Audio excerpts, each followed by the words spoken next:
Hello there, and welcome to Twilight Tales, where the past is told softly at the pace of a quiet breath to carry you off to sleep.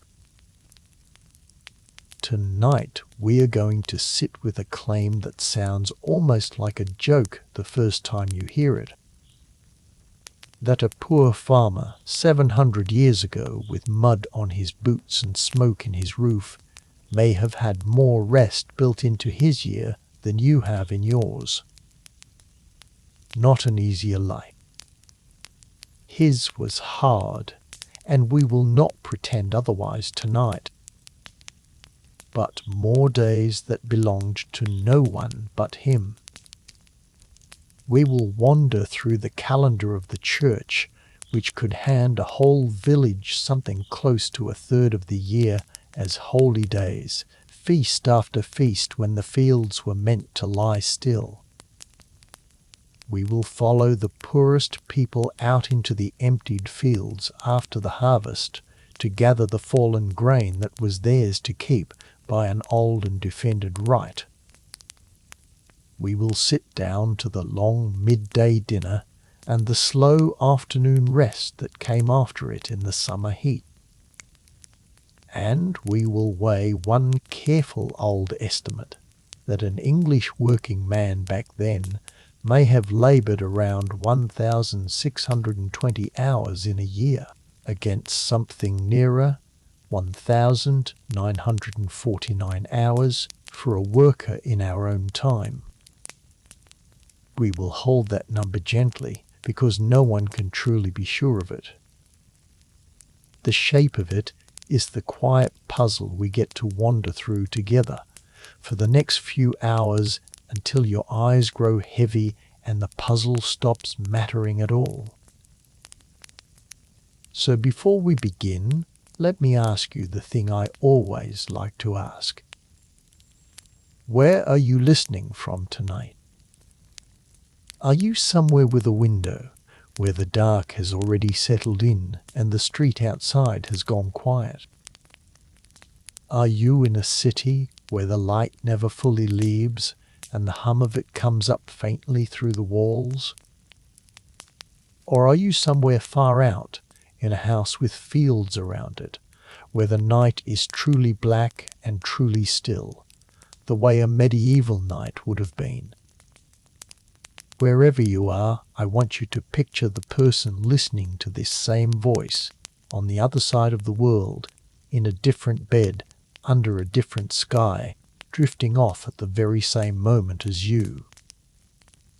We are a quiet company tonight, spread thin across the whole turning earth, and for the next little while we get to rest together. If a calm voice helps you sleep, a small tap of like, or a quiet press of subscribe helps the next tired person find their way here too. That is all I will ask of you tonight. Now let your shoulders drop. Let the weight of the day go out of your hands. Settle down into your pillow and let us begin in a cold little house at the far edge of the morning, long before any clock was there to name the hour. Imagine the first grey light of a morning that came and went almost 800 years ago. There is no clock anywhere in the world you are looking at. There is no bell yet, only the sky, going slowly from black to a deep and bruised blue to a soft and colourless grey. Imagine a low house made of woven sticks and packed mud, with a roof of thatched straw that comes down close over small dark windows with no glass in them. There is the smell of yesterday's fire, gone to cold ash in a ring of stones on the floor, and under it the older smells of earth and animals and bread. A man is lying under a rough wool blanket with his family close around him for warmth. He does not leap up. There is no reason to. He lies there for a while in the half-dark, listening, the way people did when the morning belonged to them and not to a whistle or a screen. That man is the person we are going to keep coming back to tonight. Not a king. Not a knight in bright armour. Not a bishop in his great stone church. Just a farmer, a tiller of someone else's soil, the sort of person that history usually forgets because he could not read and he could not write, and he left almost nothing behind with his name on it. And yet, if you had somehow taken his year and laid it out flat, day by day, next to your own, you might have been surprised by what you saw. You might have found more gaps in his than in yours. More days coloured in for rest. And that is the thing we are going to look at, slowly from every side, until it feels less like a shock and more like an old truth you had simply forgotten. Let me tell you where this idea comes from, because it did not fall out of the sky. It came, most famously, from a scholar named Juliet Shaw, an economist who spent her working life studying the way that people labour and the way that they rest. Some years ago, she wrote a book with a title that tells you everything about her worry. She called it The Overworked American. And she wrote it because she had noticed something that troubled her. People in her own time had been promised for generations that the machines would set them free. That as the world grew richer and cleverer, the working day would shrink and the leisure would grow, and everyone would have long, easy hours to spend as they pleased. It was one of the great promises of the modern age. And it had not come true. If anything, she found, people were working more, not less. The rest that had been promised had somehow slipped away.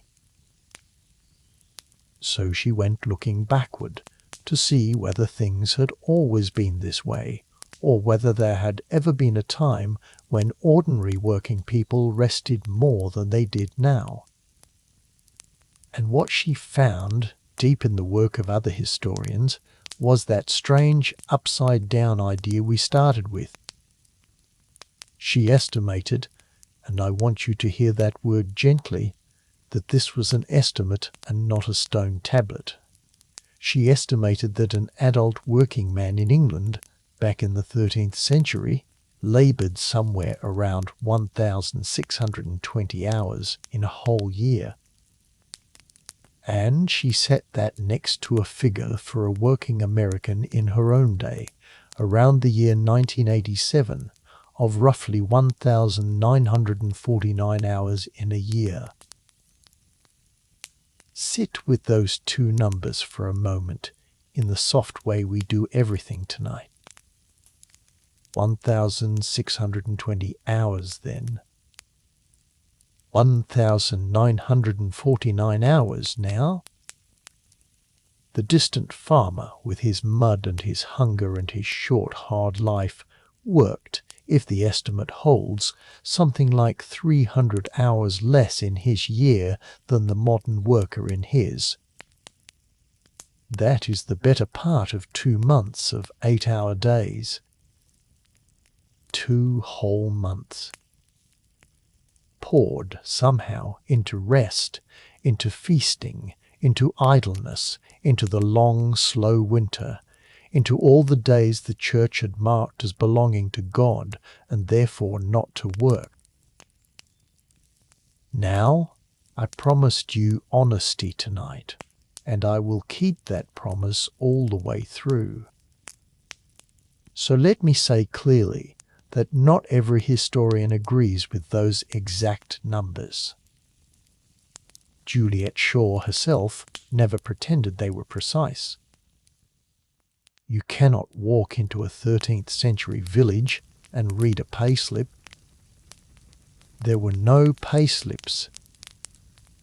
There were no time cards, no clocks on the wall, no records of hours the way we would keep them.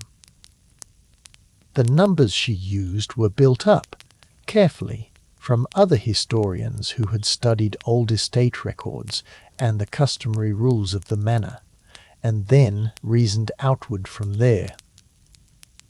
Some scholars think she was close. Others think she leaned too far, that the rosiest estimate got repeated the most because people liked how it sounded. We will hold all of that lightly, because the exact figure is not really the treasure here. The treasure is the shape of the thing, the direction it points. And on the shape, on the direction, there is far more agreement than you might expect. Here is the shape. In the medieval world, work was bound to two great masters, and neither of them was a clock. The first master was the sun. The second was the church. And between the two of them, they carved the year into a pattern of labour and rest that would look, to modern eyes, almost impossibly generous with its idle days. Not because those people were lazy. They were not. When the work came, it came like a flood, and it took everything they had. The work did not come evenly. Came in great heaving seasons, planting and haymaking and harvest, and then it fell away again into long troughs of quiet, especially in the deep of winter, when the frozen ground gave nothing to do, and the short days gave no light to do it in. And laid over that natural rhythm of the sun was the second rhythm, the holy one, the calendar of the church, which was stitched through and through with feast days and saints' days, and the great long festivals of the Christian year. Every Sunday, of course, was a day of rest, set apart, a day when the fields were meant to lie still. But it was so much more than the Sundays. There were the 12 days of Christmas, when nobody expected to work at all. There was the week around Easter. There was Whitsun, in the green of early summer. And scattered all through the rest of the year were the days of the saints, dozens upon dozens of them, each one a small holiday, each one a morning when a man might wake in the grey half-light, as our farmer is waking now, and remember that today he did not have to go out to the Lord's fields at all. We are going to walk through all of that tonight, slowly, one season at a time, one festival at a time. We are going to sit in the long winter and feel how empty it was. We are going to stand in the summer fields at harvest and feel how hard it was. We are going to count the holy days the way a medieval person might have counted them, not with a calendar app, but with the turning of the church year, from candle to candle, from feast to feast. And all the while we are going to keep circling back to that quiet, needling question. More free time than you. Could it really be true? And if it was, what does that say about the promises we were made, and the rest we were told was coming, and the busy, glowing, sleepless world we have built for ourselves instead? But first, let me take you back to that man on the floor, under his wool blanket, in the cold and the ashy dark. He has been lying there listening. Now, at last, he stirs. And to understand what his day will hold, and whether he will even go out to work at all, we have to understand the single strangest thing about his whole world. He did not know what time it was. He could not have known. And he did not, in the way that you mean it, care. Think for a moment about how completely the clock rules you. From the instant you wake, there is a number waiting for you. It is on the little glowing rectangle by your bed. Tells you how long you have. Tells you whether you are late. Divides your whole day into slices. This many minutes for this many for that, and it keeps a running account of every one of them, so that even your rest is measured. Even your lunch has a length. Even your sleep is something you count and worry over. We carry the clock everywhere. It is in our pocket. It is on our wrists. It is on every wall and every screen and every corner of the world we have made. And we have carried it so long that we can barely imagine a mind that did not have it. The man on the floor had no such thing. Nobody did. And that absence changed everything about the way a day felt. There was a historian named Edward Thompson who thought very deeply about this, about how people came to live by the clock and about what they lived by before it. And he gave a name to the older way of being. He called it task orientation. It is a plain phrase for a beautiful idea. It means that in the old world, work was measured by the task and not by the hour. You did not milk the cows for 40 minutes. You milked the cows until the cows were milked. You did not weed the field from 9 until noon. You weeded the field until the field was weeded, or until the light failed, or until your back told you it was enough and there was bread waiting at home. The job itself set the length of the labor. When the job was done, the work was done, and the time that was left over was simply yours, uncounted, unweighed, not owed to anyone. Imagine how different that feels, deep in the body. There was no sense that you were behind.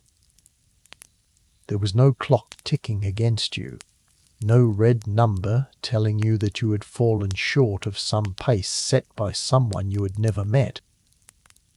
The task was in front of you, and you bent to it, and when it was finished you straightened up, and the rest of the day, whatever was left of it, belonged to you and to the sky. Thompson noticed something lovely about this. He said that in a world of task orientation, there was very little line between what we would call work and what we would call life. Two things flowed into each other. A woman spinning wool by the door could talk with her neighbour and mind a child and watch the road and stir a pot, and none of it was broken up into separate boxes marked work and not work. It was all just the living of the day. The labour was folded into the life, the way flour is folded into dough, until you could not really pull them apart again. Now Thompson was honest, and so am I, and he pointed out that this older way of living looks wasteful and undisciplined to a modern eye. To someone raised on the clock, it can even look lazy. The work would speed up when the task pressed, at harvest, when the whole village threw itself at the ripe grain before the rain could ruin it, and it would slacken right off when the task was light, in the long dead middle of winter. Pattern was not smooth. was not even. It heaved and rested, like something breathing. There were bursts of furious effort, and then long stretches of very little. And a factory owner of a later age would have hated it, would have called it idle and irregular and in need of correction. But to the person living inside it, that unevenness was not a flaw. It was simply the shape that a human life took when the sun and the seasons set the pace, and not a machine, and not a manager, and not a glowing number on a wall. So let us go back to our farmer, waking in the grey. He does not know the hour, and he does not need to. What he knows instead is the light. He knows that the sky has begun to pale, which means the short business of the winter morning can begin whenever he chooses to begin it. He knows, without any words for it, roughly where he is in the year, because his whole body knows. He knows it by the cold in the room. He knows it by how late the light has come, and how early it will go. He knows it by which feast has just passed, and which is coming next, because the church year is the calendar he carries in his head, the only calendar he has. If you had asked him the date, the way we would say it, he would very likely not have been able to tell you. But if you had asked him how long until Christmas, or whether Lady Day had come yet, or how many weeks stood between now and the first cutting of the hay, he would have known at once, the way you know how hungry you are. This is worth resting on for a moment, because it is so far from us now. His time was not a line of numbers marching forward. It was a wheel. Turned, and it came back around. The same feasts came every year, in the same order, wearing the same colours, and the same foods, and the same games. The year did not race ahead into some new and unfamiliar future. It circled patiently through a pattern he had known since he was a small child, standing at his own mother's knee, a pattern his grandparents had known, and their grandparents before them, going back further than anyone could remember. There was a deep comfort in that, a comfort we have traded away almost entirely. He knew what was coming. He knew when the hard weeks would fall and when the easy ones would follow. And he knew that no matter how bad a stretch of labour got, there was always a feast waiting somewhere up ahead on the wheel, a day marked out and set aside, when the tools would be laid down and the fields would be left alone. That is the first thing to understand before we count his rest. His rest was not something he had to fight for, or ask for, or earn by finishing early. It was built into the structure of the world he lived in, as solid and as certain as the walls of the church. The sun built some of it by simply refusing to shine for very many hours in the winter. And the church built the rest of it by declaring again and again through the year that this day and that day and the next were holy, and that holy days were not for work. Let me linger on the sun first, because it is the simpler of the two masters and the older one. In the summer, yes, the days were enormous. When the light came before 4 in the morning, and did not fully leave until nearly 9 at night, there were, in theory, more than 16 hours a person could have worked. And at the great pressing seasons of the year, planting and haymaking and above all the harvest, people did indeed work something close to that, rising with the first light and labouring until they could no longer see. Those were brutal weeks. We will not soften them. But here is the thing that the summer figure hides. Those enormous days only came a handful of times in the year, at the peaks when the crops demanded it. For most of the summer, the work still ended when the task ended, and the task rarely needed 16 hours. And then the wheel turned, as it always did, and the light began to shrink.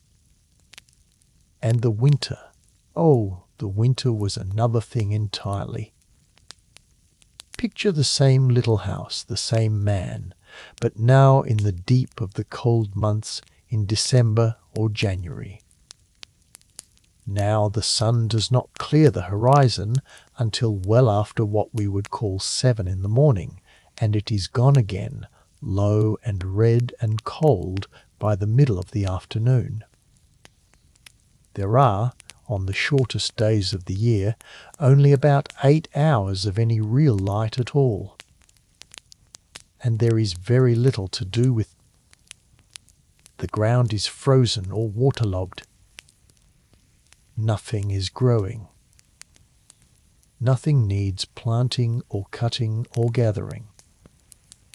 The great engine of farm work has fallen quiet. There are animals to feed and to keep alive, and there is always some mending and making to be done, tools to fix, wood to bring in.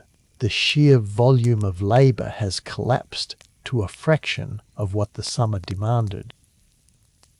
The winter, for a medieval farmer, was a long, cold, hungry, and above all slow season.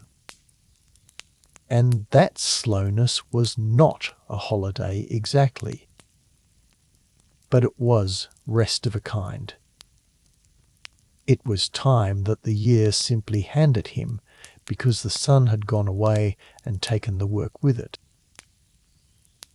So already, before we have counted a single feast day, before we have named a single saint, we can see how the shape begins to form. The modern year is flat. Every week is much like every other week.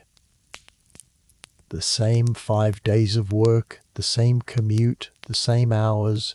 Whether it is the brightest June or the darkest December, the number on the wall does not care what the sun is doing. The medieval year was not flat at all. It rose into terrible peaks of labour and then sank into long valleys of quiet. And when you add up a year built like that, all those winter valleys and all those slack summer afternoons, you begin to find, tucked inside the hardship, a great deal of time that was not spent working. Not because anyone was kind. Because the world was built on the sun, and the sun is not a factory, and it does not keep the same hours all year round. Now let us turn to the second master, the one that was even more generous than the sun. Let us turn to the church and to its long, crowded, colourful calendar of holy days. Because if the sun gave the medieval farmer his winter, it was the church that gave him something even more precious, scattered right across the whole bright half of the year, when the fields were green and the work was heavy. The church gave him permission again and again on days that had nothing to do with the weather simply to stop. To understand how the church could hand out so much rest, you have to understand how completely it wrapped itself around a medieval life. There was no corner of the year it did not touch. Every single week had its Sunday, and the Sunday was not a soft suggestion the way a weekend can be for us. It was a commandment, old as the stone tablets, that on the seventh day you should rest and keep it holy and do no ordinary work. And people took that seriously, or at least the rule was serious, whatever any individual person did with it. On a Sunday, the ploughs stayed in the shed. The great labours of the field were set aside. People went to the church, which stood at the very centre of the village, its tower, the tallest thing for miles, and they heard the service in a language most of them did not understand, and then the rest of the day was theirs. 52 Sundays in the year then, right at the start, before we count anything else. 52 days already lifted out of the working year and set apart for rest. But the Sundays were only the beginning. Woven in among them, all across the calendar, were the holy days of the saints and the feasts of the church, and there were a great many of them. Some were known everywhere across Christendom, the feasts of the most important saints, the days that marked the great moments in the life of Christ and his mother and his apostles. Others were purely local, small and dear, the day of the particular saint to whom your own village church was dedicated, a day that meant a holiday for your parish and perhaps for no one else in the whole country. Add them all together, the great ones and the small ones, the ones kept everywhere and the ones kept only down your own muddy lane, and the number climbs and climbs until it becomes genuinely hard to believe. Some historians who have counted carefully have suggested that, in theory at least, there could have been as many as 115 holy days in a year, on top of nothing at all, when you fold in every Sunday and every feast and every saint. 115. Let that number settle over you like a blanket in the dark. If it were true and held everywhere, and every one of those days were truly kept free of work, then something close to a third of the whole year would have been given over to rest. Not earned. Not bought. Fought for. Simply granted by the turning of the sacred calendar as a feature of the world, the way rain is a feature of the world, or the tide. Now I want to be very careful and very honest with you here, because this is exactly the kind of lovely fact that gets passed from mouth to mouth until it grows shinier than the truth. That figure, a third of the year, 115 days, is a ceiling and not a floor. It is the most that the calendar could offer in the fullest theory, in the most generous reckoning, in the best of times and places. It was almost certainly not the lived reality of every peasant in every village in every year. For one thing, the holy days were not evenly kind. On many of them, some work still had to be done, because a cow does not understand that it is the feast of a saint, and it will still need milking, and the animals will still need feeding, and the fire will still need tending. So even a holy day was rarely a day of doing absolutely nothing. It was a day free of the great heavy labour, the ploughing and the reaping and the service owed to the Lord, but the small necessary tasks of simply staying alive still had to be done.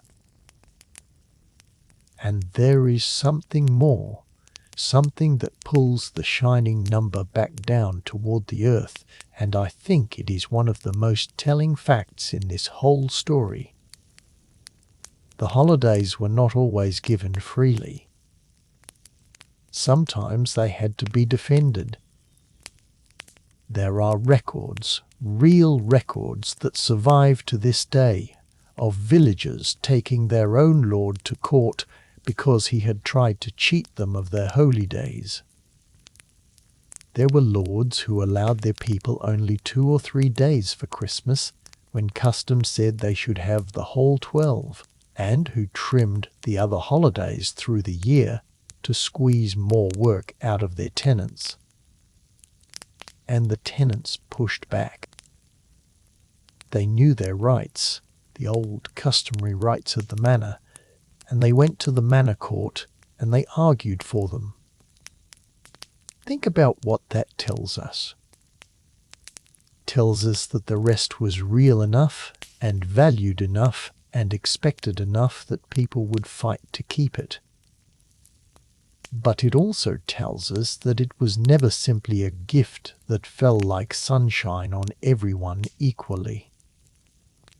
It was a right that had to be claimed, a custom that had to be upheld, a thing that could be taken from you if you did not stand for it. So the truth sits somewhere in the middle, the way the truth so often does.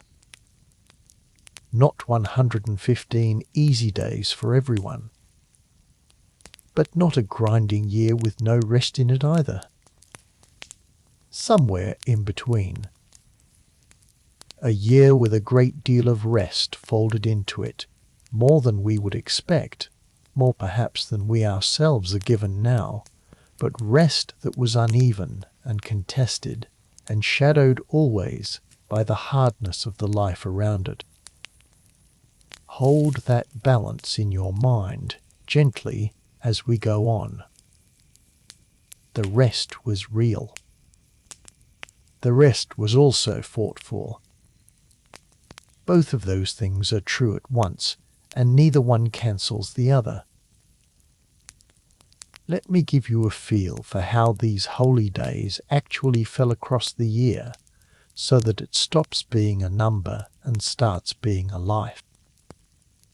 Imagine you could stand a little way above that village and look down on its whole year at once, spread out like a great turning wheel. You would see the year begin in the deep cold with the longest and warmest of all the festivals still glowing. You would see the wheel turn into the hungry grey weeks of late winter. You would see the first stir of spring and the ploughing, and then the green rush of early summer with its own bright feasts. You would see the terrible pressing weeks of the harvest, the one time the whole village bent together and barely rested at all. And then you would see the wheel turn down again, into autumn, into the slaughtering time, into the drawing in of the light, and back toward the great warm festival where we began. Round and round. Labour and feast. Labour and feast. Never work without the promise of rest, waiting somewhere on the wheel ahead. And here is a thing that I find quietly beautiful about the way they measured it. Because the year was a wheel of feasts and not a line of numbers, the rest was never far away in their minds. You always knew which holy day you had just passed, and which one was coming next, and roughly how many weeks of work stood between. So even in the middle of a hard stretch, even bent over in a cold field, a person could hold the next feast in their mind like a warm coal in a cold hand. Only so many days now until the Saints' Day. Only a few weeks until Whitsun. The rest was not an abstract idea. It was a real, near, countable thing, always just up ahead, and that changes how the labour in between must have felt. It is one thing to work hard toward nothing in particular. It is another to work hard knowing that a marked and certain day of rest is waiting for you close by on a wheel that has never once failed to turn. Now let us come down from our high place and go back into the village and step into the greatest of all the festivals, the one that our farmer is living inside as our story begins. Let us step into the 12 days of Christmas and see what a medieval holiday actually looked like and felt like and tasted like in a cold house at the darkest turn of the year. 12 days of Christmas were not a single day the way our Christmas has become. They were a whole long season of rest, the longest unbroken stretch of holiday in the entire year, and they came, wisely, at exactly the moment when there was almost nothing to do in the fields anyway. The great feast began on Christmas Day itself, at the very bottom of the dark, when the days were shortest and the cold was deepest, and it ran on for 12 full days, all the way to the feast of the Epiphany, in the first week of the new year, the day that remembered the coming of the 3 kings to the child in the manger. 12 days. And through those 12 days, the ordinary work of the world was expected to stop. The plough rested. The Lord's fields were left alone. For a labouring family who spent most of the year owing their sweat to someone else, this was a stretch of time almost unimaginable in its length. A dozen days in a row when no one could send them out to the frozen fields. Picture what those days held. The house, though poor, would have been brightened as much as it could be. People brought greenery in from the cold holly and ivy and whatever else stayed green through the winter, and hung it about the room, so that even in the deep of the dead year there was something living and fresh against the smoke-stained walls. There was more food than usual, and better food, saved and set aside for this very season. A family that ate thin pottage most of the year might have meat at Christmas, and bread of finer flour, and ale that flowed more freely than it ever did in the working weeks. The Lord himself, on many manors, was expected by custom to give his tenants a Christmas feast, to open his hall and set out food and drink for the very people who laboured on his land all year. It was one of the old bargains of that world. You gave your work, and in return, among other things, you were fed at Christmas, in the great house, at the Lord's own expense. And there were games, and songs, and dancing, and the particular sort of licensed foolishness that people have always reached for in the darkest part of winter, when the year needs cheering and the nights are long and there is nothing to do but be together. There were mummers, ordinary villagers who dressed up and went from house to house performing rough little plays. There was singing, the old carols that have mostly been lost to us now. There was, in some places, the crowning of a lord of misrule, a servant or a boy chosen to reign in mockery over the feast, turning the whole order of things upside down for a while, so that the low were briefly high and the world was briefly funny. It was a release. A whole year of being at the bottom of a very rigid ladder, and then, for 12 days, permission to be warm and fed and foolish and free. And then the wheel turned, as it always did. The 12 days ended at Epiphany, and the very next working day had a name of its own, a name that tells you exactly what it meant. It was called Plough Monday, the first Monday after the Feast of the Kings, and it was the day the long Christmas rest finally broke and the work of the new farming year began again. But even the return to work was wrapped in ceremony and gentleness. On Plough Monday, in many villages, the ploughs themselves were brought to the church and blessed, so that the coming year's labour might be fruitful. The men might drag a plough around the village, collecting small coins, before they turned back to the cold reality of the soil. Even the end of the holiday, you see, was softened, marked, made into something more than a grim clocking back on. The work resumed, but it resumed with a blessing, at the pace of a walk, not the crack of a whip.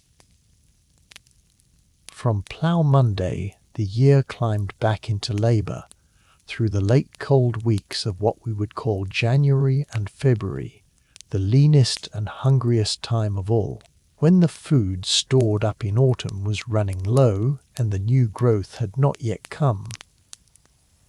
This was the hardest season, harder in its way than the busy summer, because it was hungry and grey and the body was tired of the cold. But even here the church did not leave its people without markers of rest. There was Candlemas in early February, the feast that remembered the presentation of the child in the temple, when candles were blessed and carried in the dark. There were saints' days scattered through small islands of holiday in the grey sea of late winter. And ahead, always ahead, glowed the next of the great festivals, the one that broke the long fast of spring wide open. Ahead lay Easter. Before Easter came its long shadow, the season of Lent, 40 days of fasting and restraint that led up to it. And I will not pretend Lent was a holiday, for it was the opposite, a stretch of giving things up, of no meat, of plainer and thinner eating even than usual. But even Lent was a kind of ordering of time, a shape given to the year, and it made the feast at the end of it burn all the brighter by contrast. Because when Easter finally came, at the turn into true spring, it came as an explosion of relief and joy. The long fast broke. The meat came back to the table.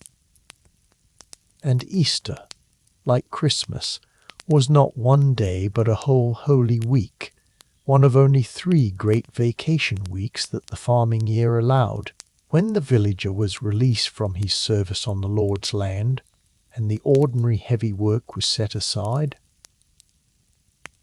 Easter week had its own strange and lovely customs, the kind that grew up over centuries in country places and belonged to no one but the villagers themselves. A week or so after Easter came a curious little festival called Hocktide, spread over 2 days, when the men and the women of the village played out a sort of game against each other. On the one day, the women would by custom catch and bind the men, and hold them for a small ransom, a coin or 2 given to the church. And on the next day, the men would do the same to the women. It sounds like nonsense, and in a way it was, but it was joyful nonsense, and it raised money for the parish, and above all it was play, real play, between grown men and women who spent most of their year in hard and serious labour.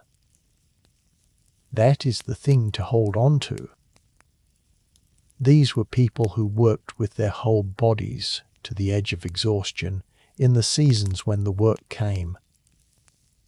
And the same calendar that drove them so hard also handed them these days of pure foolery, of chasing and binding and laughing in the spring sunshine, and called it holy.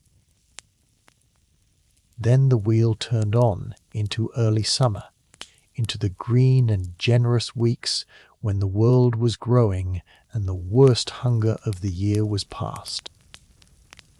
And here fell the 3rd of the great festival weeks, the feast of Whitsun, which came 7 weeks after Easter and remembered the coming of the Holy Spirit to the apostles.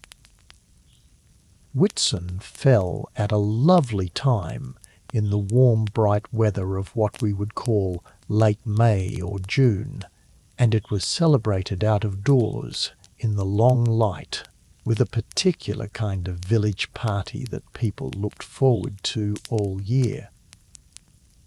They were called the Whitsun Ales.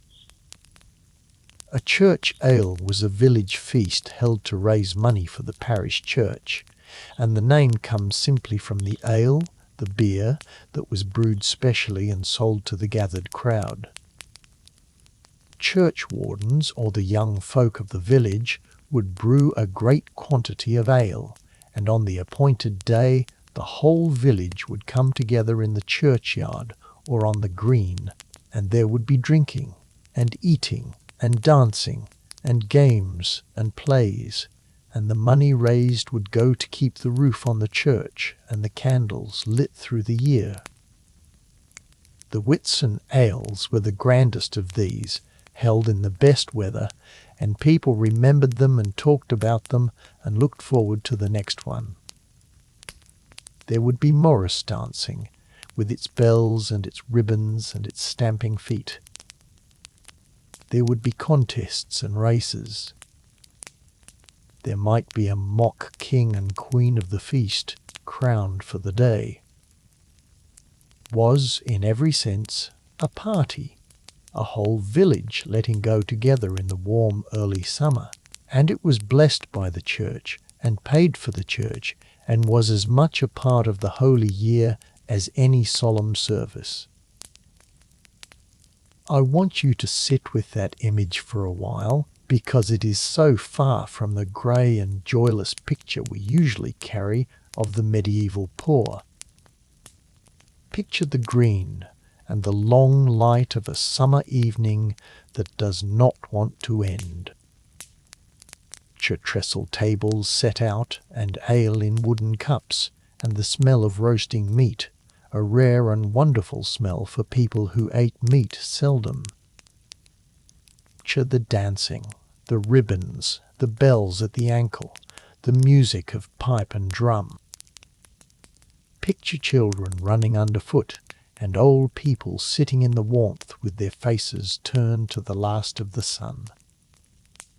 These were the same people who, a few weeks later, would break their backs bringing in the hay and then the corn. Tonight, on the feast, there is nothing to do but be glad. The work is somewhere else, waiting, and the feast is here, and the feast is holy, and no one can call them in from it. And these 3 great weeks, Christmas and Easter and Whitsun, were only the peaks of the whole range.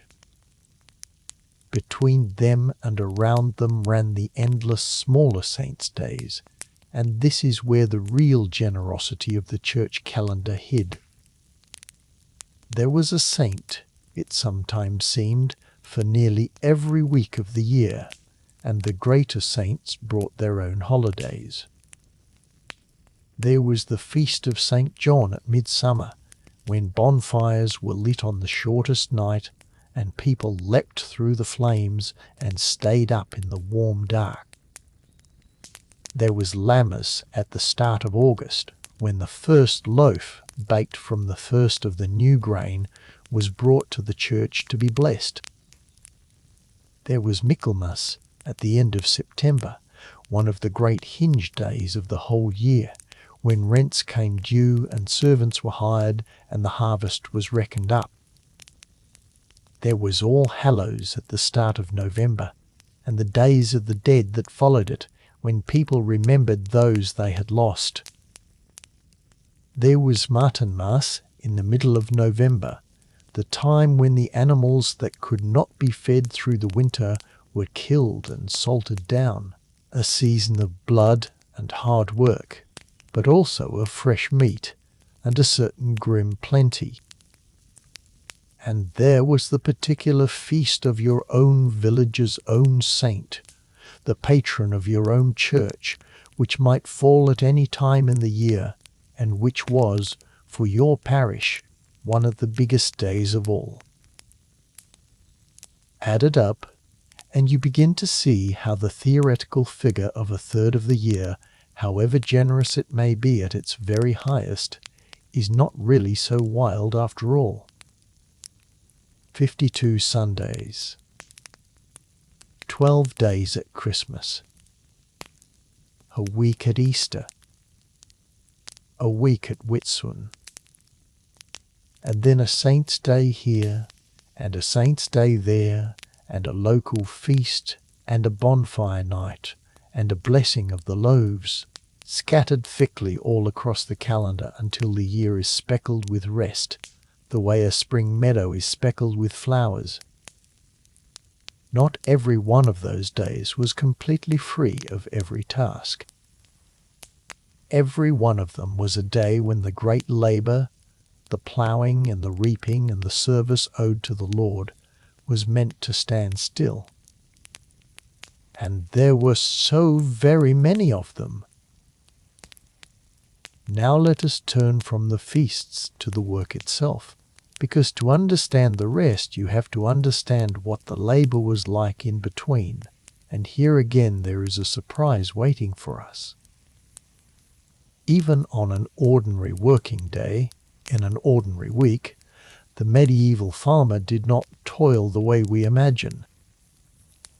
We picture a grim, unbroken grind from dawn to dark. But the reality, as best the historians can reconstruct it, was something looser, slower, more scattered with pauses than that. The working day was long, yes, especially in summer, stretching from the first light to the last. But it was broken up, all the way through, by rest and food and idleness, in a way that a modern working day almost never is. There was a break in the morning for something to eat, what we might call breakfast, taken not before the work, but during it, a pause in the field. There was a longer stop in the middle of the day for the main meal, the dinner, eaten around noon, and this was no rushed affair swallowed at a desk. It was a proper stop. And in the heat of summer, after that midday meal, there was often a rest, a sleep, an afternoon nap taken in the shade while the worst of the day's heat passed. Then work again in the cooler part of the afternoon and into the evening, with perhaps another small bite of food to keep the body going until the light finally failed. When you take a day that is long on paper, 16 hours of daylight in high summer, and then you cut out of it a breakfast, a full dinner, an afternoon sleep, and a supper, and all the small pauses in between, the actual hours of hard labour shrink down to something much more human. The day was long, but it was not full. Breathed. It had holes in it, deliberate holes, where a person could sit and eat and doze and simply be. This is one of the deepest differences between that world and ours, and it is worth resting on in the quiet of the night. For us, intensity is the price of the shorter day. We compress the work, we cut the pauses, we eat at our desks and answer messages in the corridor and feel guilty for the 10 minutes we spend staring out of a window. We have made our days shorter in raw hours than a summer day in a medieval field.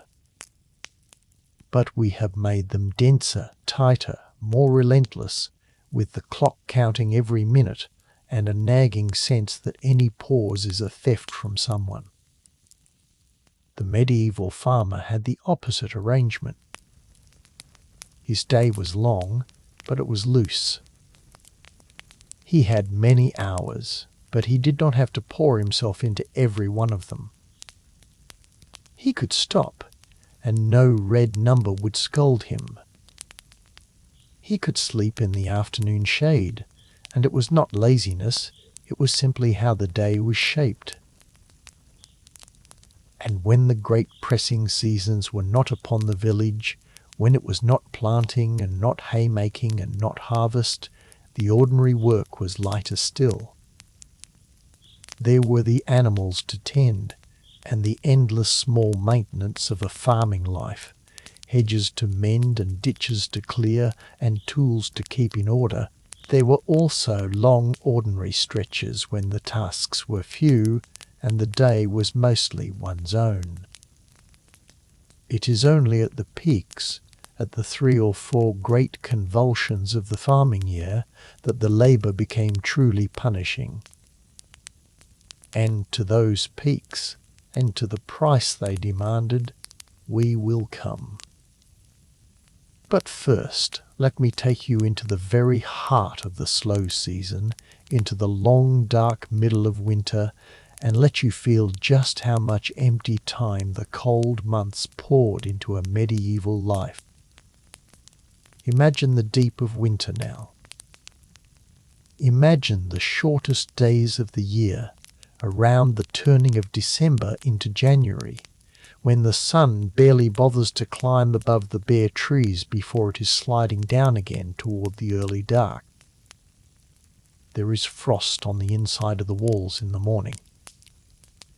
The breath of the family hangs in the cold air of the little house. Outside, the fields are iron hard or drowned in mud, the colour of everything drained down to browns and greys, and there is, quite simply, very little that can be done.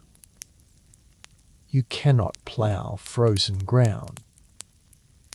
You cannot sow into it. Nothing is ripening, nothing is growing, nothing is calling out to be gathered. The great machine of the farming year has powered down almost to a stop.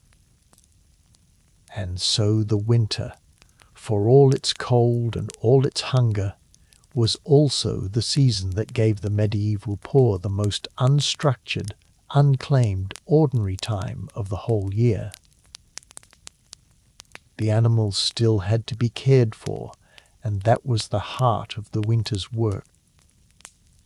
The beasts that had been kept alive rather than slaughtered in the autumn needed feeding from the stored hay, and watering, and keeping from the worst of the cold. There was milking to be done. There was wood to be gathered and brought in and kept dry, for the fire was the difference between comfort and misery, and in the worst weather between life and death. There were tools to be mended in readiness for the spring, harness to be repaired, baskets to be woven, all the small making and fixing that a busy season leaves no time for. And there was spinning, endless spinning, the turning of wool into thread, which was above all the work of the women, and which went on quietly through the dark months by the light of the fire. So the winter was not empty of all work. The heavy work, the work that ate the daylight and broke the back, that work was gone, and it would not come again until the ground softened and the year turned. And then there were the nights. Oh, the nights! This is something we have lost so completely that we can barely feel our way back to it. We live drowned in light. At the touch of a finger, our rooms fill with a brightness as strong as noon, and we push the darkness back for as many hours as we please, and we stay awake in it, watching our glowing screens, long after the sun has gone. But the medieval farmer had almost nothing to push the dark away with. There was the fire, of course, the great red heart of the house, throwing its flickering light and its precious warmth. And there were, for those who could afford them, candles of tallow made from animal fat that smoked and smelled and burned down fast. And there were rushlights, humble things, simple rushes soaked in fat that gave a small, thin, wavering flame for a little while. That was all. Against the enormous darkness of a winter night in a world with no other lamps for miles, that was everything they had. So the dark shaped their nights the way the sun shaped their days. When the light went, in the middle of the winter afternoon, there was only so much you could do by a flame the size of your thumb. You could sit close by the fire and talk. You could tell stories, the old ones, passed down and worn smooth by 100 tellings. You could sing. You could keep spinning by feel and firelight, the hands knowing the work so well they barely needed the eyes. But you could not really carry on the busy life of the day. And so people went to their beds early, far earlier than we would think possible, and they slept long, longer than we do, because the night was long and there was little else the darkness would allow. And here is a curious and gentle thing that some who study the past have come to believe about those long medieval nights. It seems that people may not have slept the way we do, in one single unbroken block from night until morning. Instead, in a world without artificial light, where the darkness lasted 14 or more hours in the depth of winter, the body may have naturally settled into 2 sleeps. There would be a first sleep, beginning not long after dark, a deep sleep of several hours. And then, in the very middle of the night, people would wake quietly for a while. Not in a panic, not lying there staring at a ceiling and worrying, the way we do when we cannot sleep. It was an expected, ordinary, peaceful waking. They might stir the fire. They might murmur to one another in the dark. They might pray in the deep stillness of the midnight when the whole world was quiet and it felt like the closest hour to heaven. And then, after an hour or so awake in the warm dark, they would sink down again into a second sleep until the grey light of the morning finally came. There is something in that idea that I find very soothing here in the middle of our own night. The thought that waking in the small hours was once not a failure, not a problem to be solved, not a sign that something was wrong, but simply a natural pause in a natural rest, quiet window of wakefulness set gently between 2 sleeps. Our ancestors, it seems, were not afraid of the middle of the night. They did not lie there counting the hours they were losing. They woke, and they were calm, and they let the wakefulness come and go like a tide, and then they slept again. If you are awake now, listening to this, somewhere in the small dark hours, perhaps you can borrow a little of that old peace. There is nothing wrong with being awake in the dark. People have done it gently and without fear for longer than anyone can remember. The second sleep is coming. It always came. You only have to wait for it quietly by the warmth.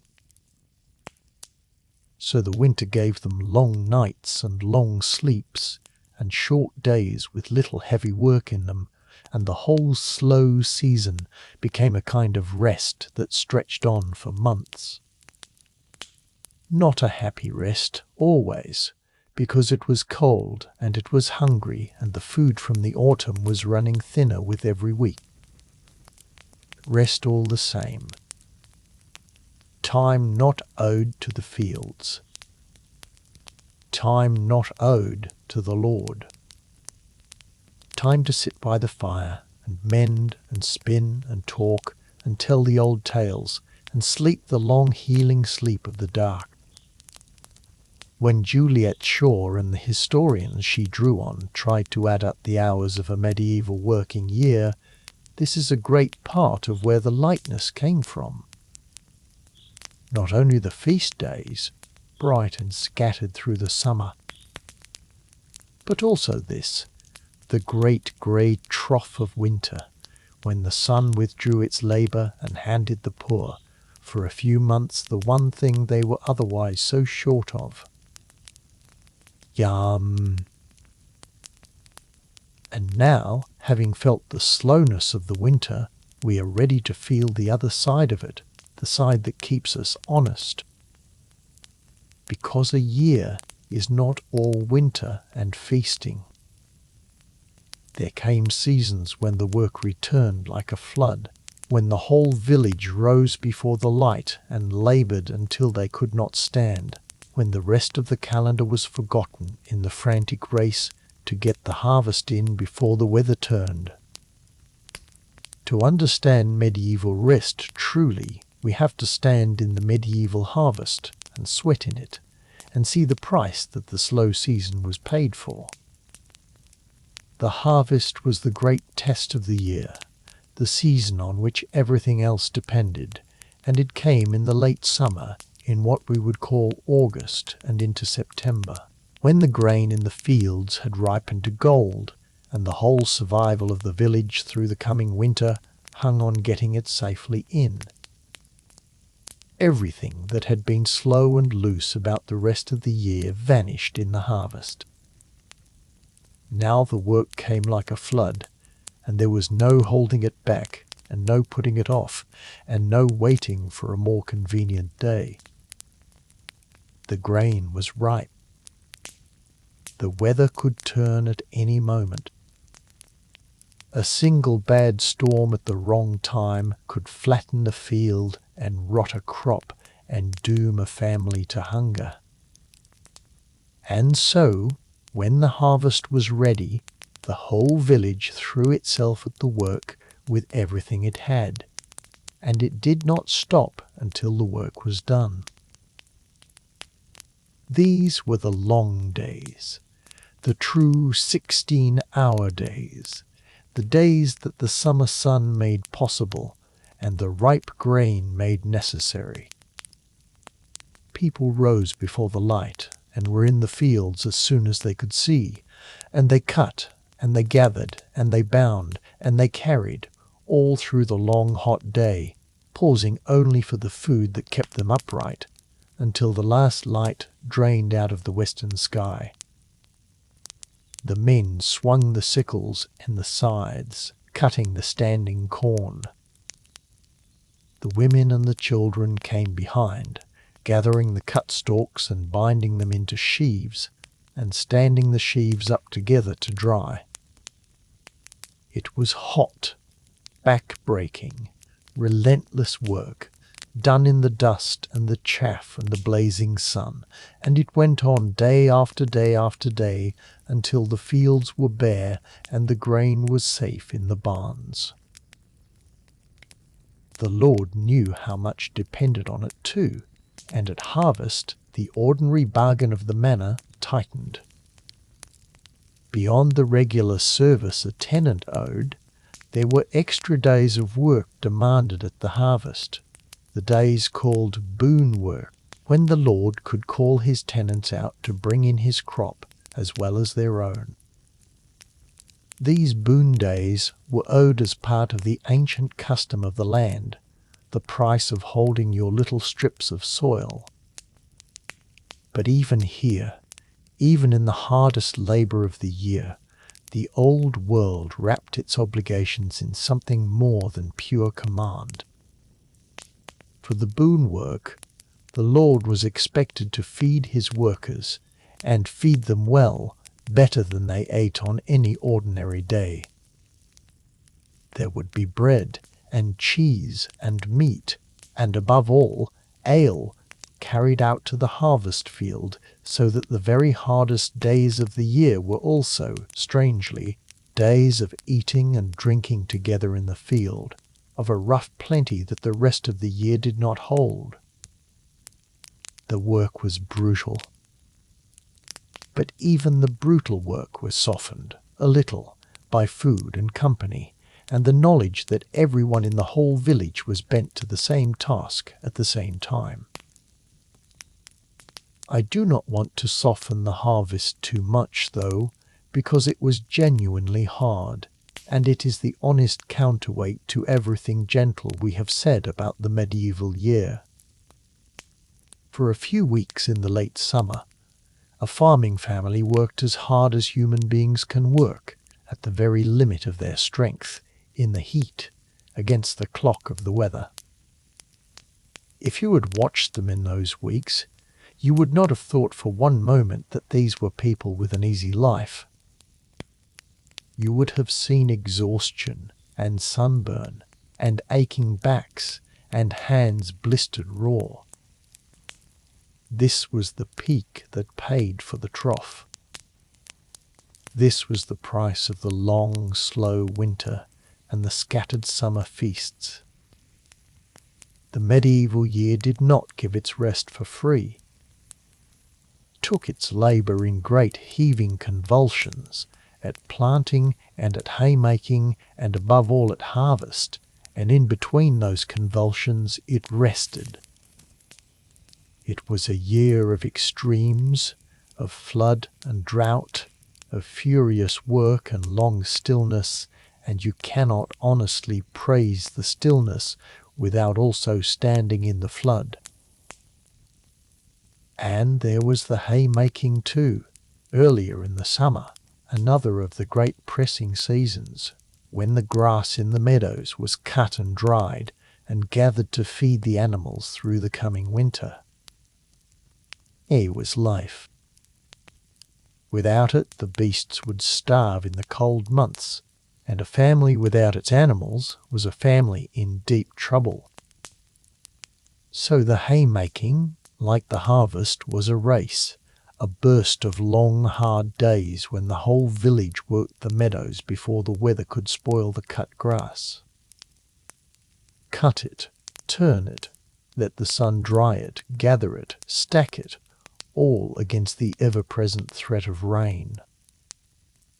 These summer labours were the muscular heart of the year, the weeks when the food and the survival of everyone was decided, and they demanded a total effort that the winter never asked for. So picture the whole shape of it now, the true shape, with both its faces. Picture a year that begins in the deep of winter, warm with the long Christmas feast, and then sinks into the cold, hungry, grey weeks when there is little work and less food. Picture the slow climb of spring, the ploughing and the sowing, hard but not yet frantic, and Easter breaking bright in the middle of it. Picture early summer, green and generous, with Whitsun and its ales and the long light evenings. And then picture the year clenching in high summer into the haymaking, and clenching again harder into the harvest. Weeks of flood work under the burning sun. And then picture the release, the harvest home, the great celebration when the last of the grain was safely in, and the village feasted together in relief and thanks. And then the wheel turning down again into autumn, into the slaughtering of the animals at Martinmas, into the drawing in of the dark, and back at last to Christmas, and the whole thing beginning once more. That is the year. Flood and stillness. Feast and fast. It is not the flat, even, unchanging year that we live now, the same week repeated 50 times over regardless of the sun. It rose and it fell. And here is the quiet mathematics at the centre of tonight's whole question. When you add up a year shaped like that, all the flood weeks of the harvest and the haymaking and the planting, and all the still weeks of the deep winter, and all the scattered feast days of the summer, and all the loose ordinary days with their long midday dinners and their afternoon sleeps, total of the labour comes out lower than you would ever guess. Lower, if the historians are right, than the total we carry now. Not because any single medieval day was easy. The harvest days were not easy. But because the hard days were fewer, and the rest between them was real, and the year as a whole breathed in a way that our year has forgotten how to do. And there was one more thing that made the medieval poor a little richer in time and in security than we might expect, one more cushion under the hard edges of their lives. It was not a feast, and it was not the winter. It was the land itself, and the old rights that ordinary people held over it, rights that let them gather food and fuel that they had not planted and did not own. To understand how a poor family survived the lean times, and why they were not quite as helpless as their poverty might suggest, we have to walk out with them after the harvest into the stubble of the emptied fields, and learn the gentle old art of gleaning. When the reapers had gone through a field and cut and gathered the grain, they never got every last stalk. It was not possible. In the hurry of the harvest, with the sickles swinging and the sheaves being bound and carried, a great many ears of corn fell to the ground, missed, dropped, left behind in the stubble. And by an ancient and deeply held custom, that fallen grain did not belong to the Lord, and it did not belong to the farmer who had grown it. It belonged to the poor. After the harvest was in, the poorest people of the village, and above all the women and the children and the old, and those with no land of their own to speak of, were allowed to go out into the emptied fields and gather up what had been left. This gathering was called gleaning, and the people who did it were called gleaners, and it was one of the quiet mercies woven into the working of that world. Think about what gleaning meant for a family living on the edge. Poor woman, with children to feed and little or nothing of her own, could go out after the harvest and spend the long, late summer days bent over the stubble, picking up ear after ear of fallen grain, and by the end of it she might have gathered enough to see her family through a good stretch of the winter. It was hard, patient, humble work, done for the leavings of other people's fields. But it was a right, a real and defended right, not a charity that could be given or withheld on a whim. The law and the custom of the land recognized that the poor were owed the gleanings, that the fallen grain was theirs to take, and that no one could rightly drive them off. It was, in its way, a kind of welfare, a safety net stitched into the very rhythm of the farming year, a way of making sure that the harvest fed not only those who owned the land, but also those who had nothing but their hands and their patience. And gleaning was only one of the rights that ordinary people held over the land they did not own. This is one of the hardest things for us to understand now, living as we do in a world where almost every scrap of ground belongs to someone and is fenced against everyone else. But in the medieval village, much of the land was not held that way. There were the great open fields, farmed in long strips shared out among the villages, and there was, beyond them, the common land, the waste and the meadow and the wood, over which the people of the village held a whole bundle of ancient rights. And those rights, taken together, were a large part of what kept a poor family alive and gave it a cushion against disaster. On the common land, a family could graze its animals. This was perhaps the most precious right of all. Cow, a few sheep, a pig or two, some geese, kept on the common pasture that belonged to no single person but to the village as a whole.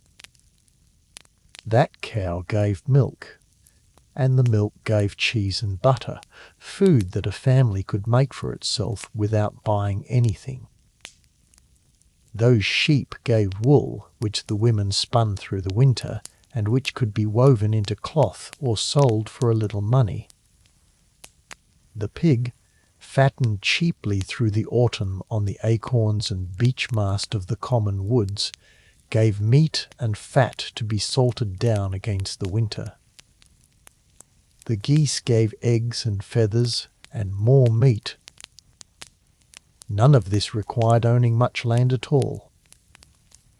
It required only the right to use the common, and that right belonged to the villagers by custom, going back beyond memory. And there was more that the common gave freely to those who knew how to take it.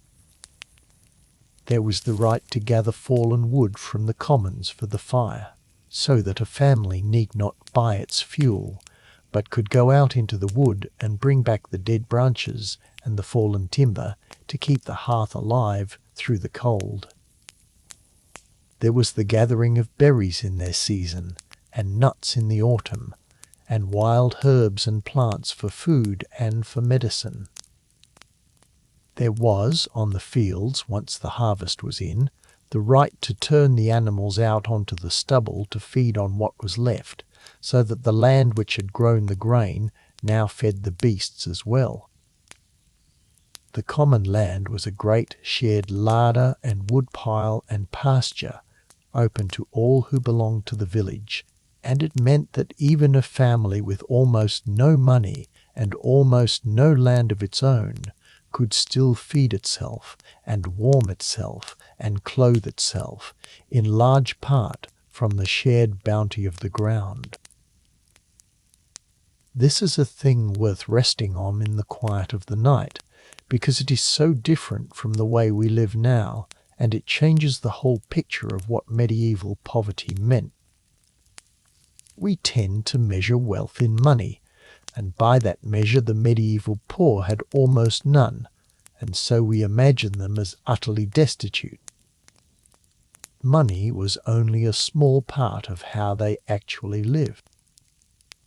A very great deal of what a family needed did not pass through money at all. The food came from their own strips and their own animals and the common land and the gleanings. The fuel came from the wood. Cloth came from their own sheep and their own spinning. The house was built from the earth and the timber and the straw around them.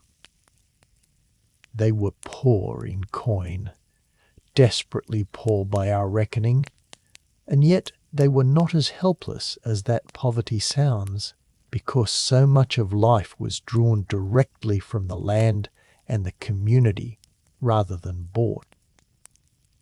The common gave them a floor to stand on, meant that even in a hard year a family had somewhere to graze the cow and somewhere to gather the wood and something to fall back on when the money ran out, which it almost always did. And all of this, the gleaning and the grazing and the gathering, took time, but it was a different kind of time from wage labour. It was not owed to anyone. It was not measured by a master. When a woman went gleaning, she worked at her own pace, in the open air, with her children beside her and her neighbours in the same field, and the grain she gathered was hers. When a man went into the common wood for fuel, the afternoon was his own, spent for his own family's benefit, at whatever speed he chose. This was work, certainly, but it was work of a self-directed kind that folded back into the older pattern we spoke of before, the pattern where the line between labour and life was thin, and a person laboured for their own survival rather than selling their hours to someone else by the clock. So when we ask whether the medieval peasant had more free time than you, we have to hold all of this in the balance. It is not only a question of counting the feast days and the winter weeks, though those matter enormously. It is also a question of what kind of time the rest of the life was made of. Much of it was self-directed, task-shaped, drawn from the land and the common, rather than sold by the hour to a distant employer. And that, too, is a kind of freedom, a kind we have very nearly lost. But I promised you honesty all the way through, and now we come to the part of the night where I must keep that promise most carefully of all. Because for everything gentle and generous I have shown you about the medieval year, there was a darkness underneath it that we must not look away from. More free time did not mean a better life. And to understand why, we have to speak plainly and softly about the hardness that all this rest was wrapped around. Here is the plain truth, said gently in the dark. A day off is not the same thing as a good life. And the medieval peasant, for all his feast days and all his long winter rest, lived a life that was in most ways harder and shorter and more frightening than almost anything we know. We must not fall in love with the rest and forget the hardness it was wrapped around. The free time was real, but it sat in the middle of a life shadowed by hunger, by disease, by the loss of children, by a labour that when it came was punishing, and by a set of dues and obligations owed to lord and church that pressed on a family from every side. Both things are true at once. That is the hardest and the most important thing to hold on to tonight. The rest was real, and the life was hard, and neither one erases the other. Begin with hunger, because hunger was never very far away. A medieval family lived close to the edge of what the land could give, and the difference between a good year and a bad one could be the difference between surviving the winter and not. The food they grew and gathered in the good months had to last them through the barren ones, and if the harvest failed, if the weather turned against them, if the rains came at the wrong time and rotted the grain in the fields, there was no great store to fall back on, no distant supply to be brought in, at least not for the poor. There were years, real years, that we can read about in the old records, when the harvests failed again and again, and famine spread across whole regions, and people died in numbers that are hard to bear even at this distance. And here is the cruel part, the part that shows how the rest and the hardness were tangled together. Even in a year of famine, the dues still came due. The rent still had to be paid. The share owed to the Lord still had to be handed over. The tithe still had to go to the church. Hunger did not cancel the obligations. If anything, it sharpened them, because a family that had less still had to give the same, and what was left after the giving was thinner still. That tithe is worth understanding, because it shows how the same church that gave all those holy days also took its share of the family's labour. The tithe was a tax paid to the church, and it was, by long custom, a tenth of what a family produced in the year. Tenth of the grain.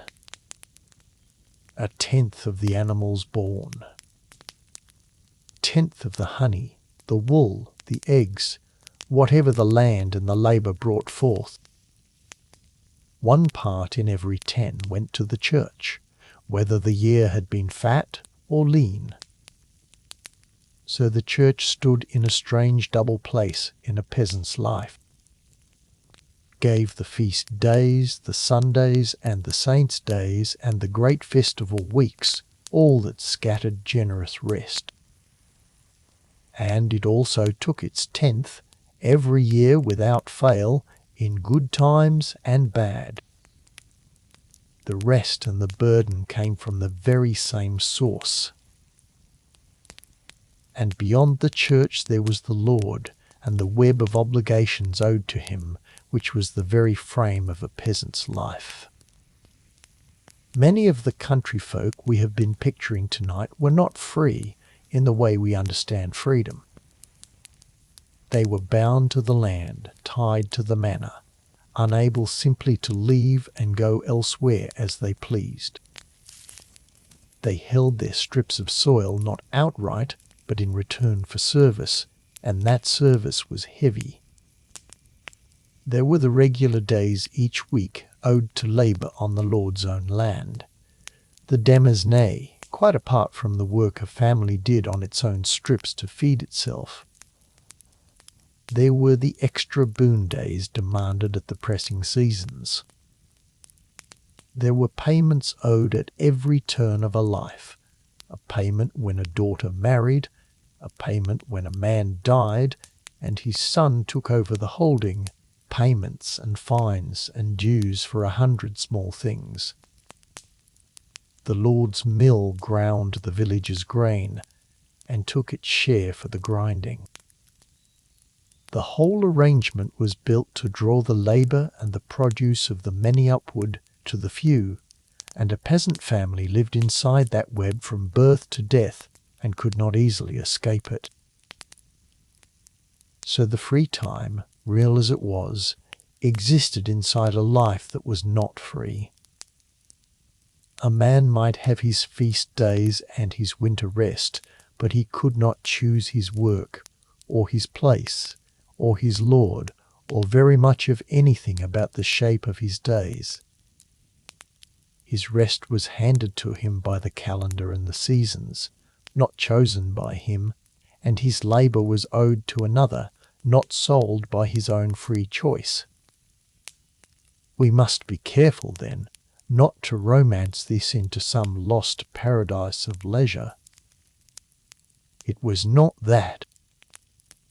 The medieval peasant was not a free person enjoying an abundance of chosen idleness.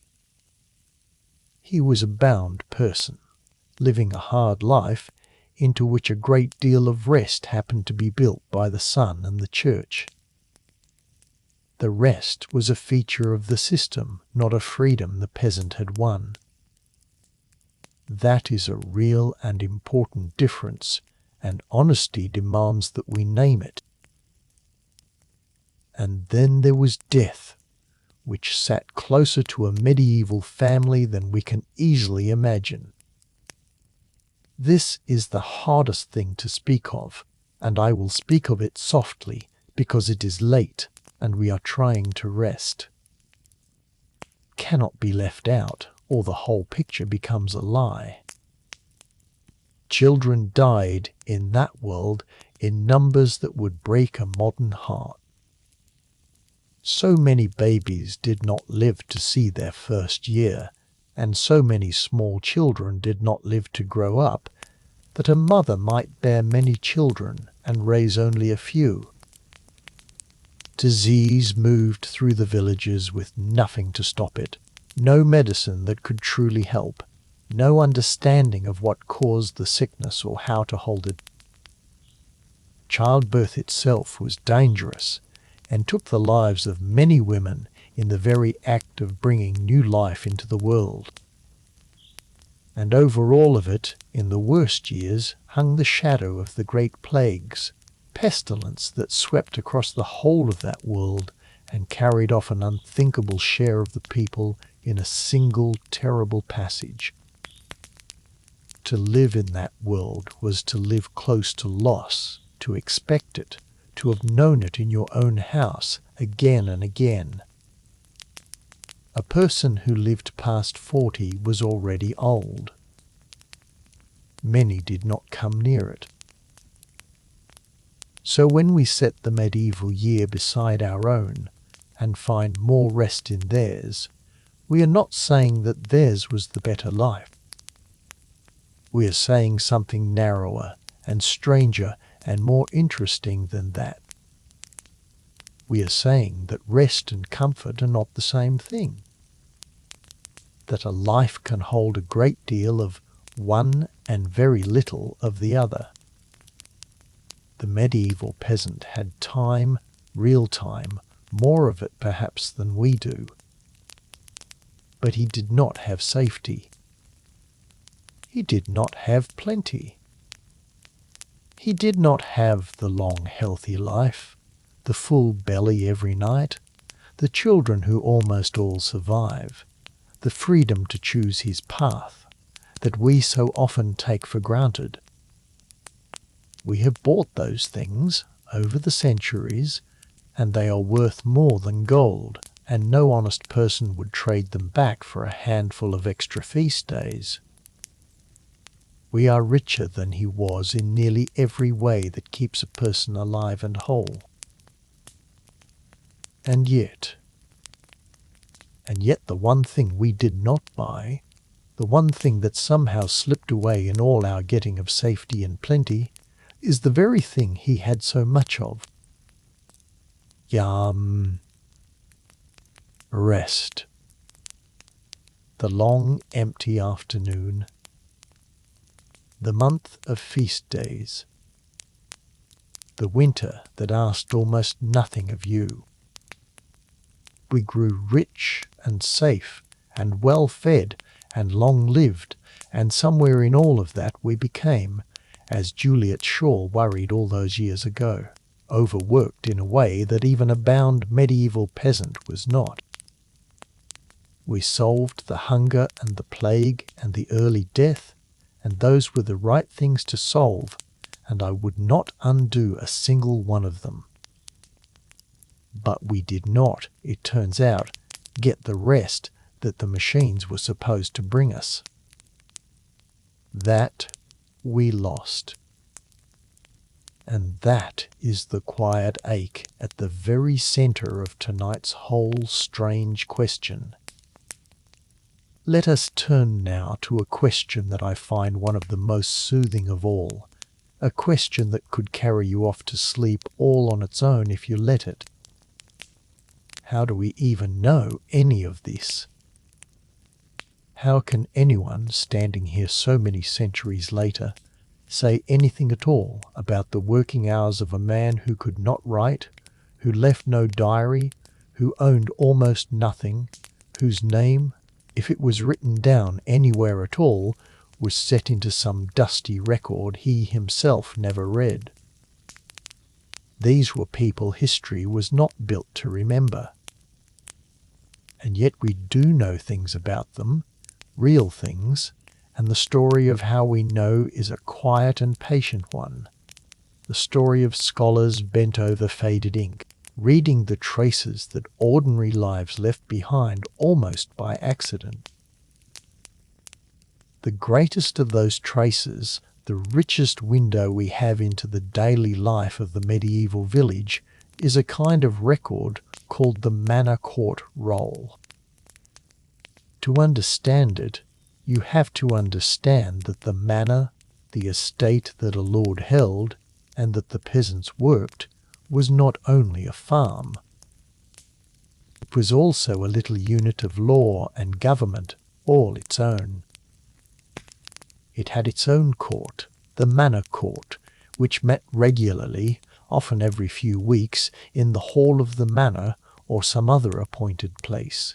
And at this court the business of the whole community was settled. And crucially for us, a record was kept. A clerk wrote down what happened, in Latin, in a cramped and abbreviated hand, on long strips of parchment that were sewn or rolled together, and these are the manor court rolls, and a remarkable number of them have survived, tucked away in archives, for 600 and 700 years and more.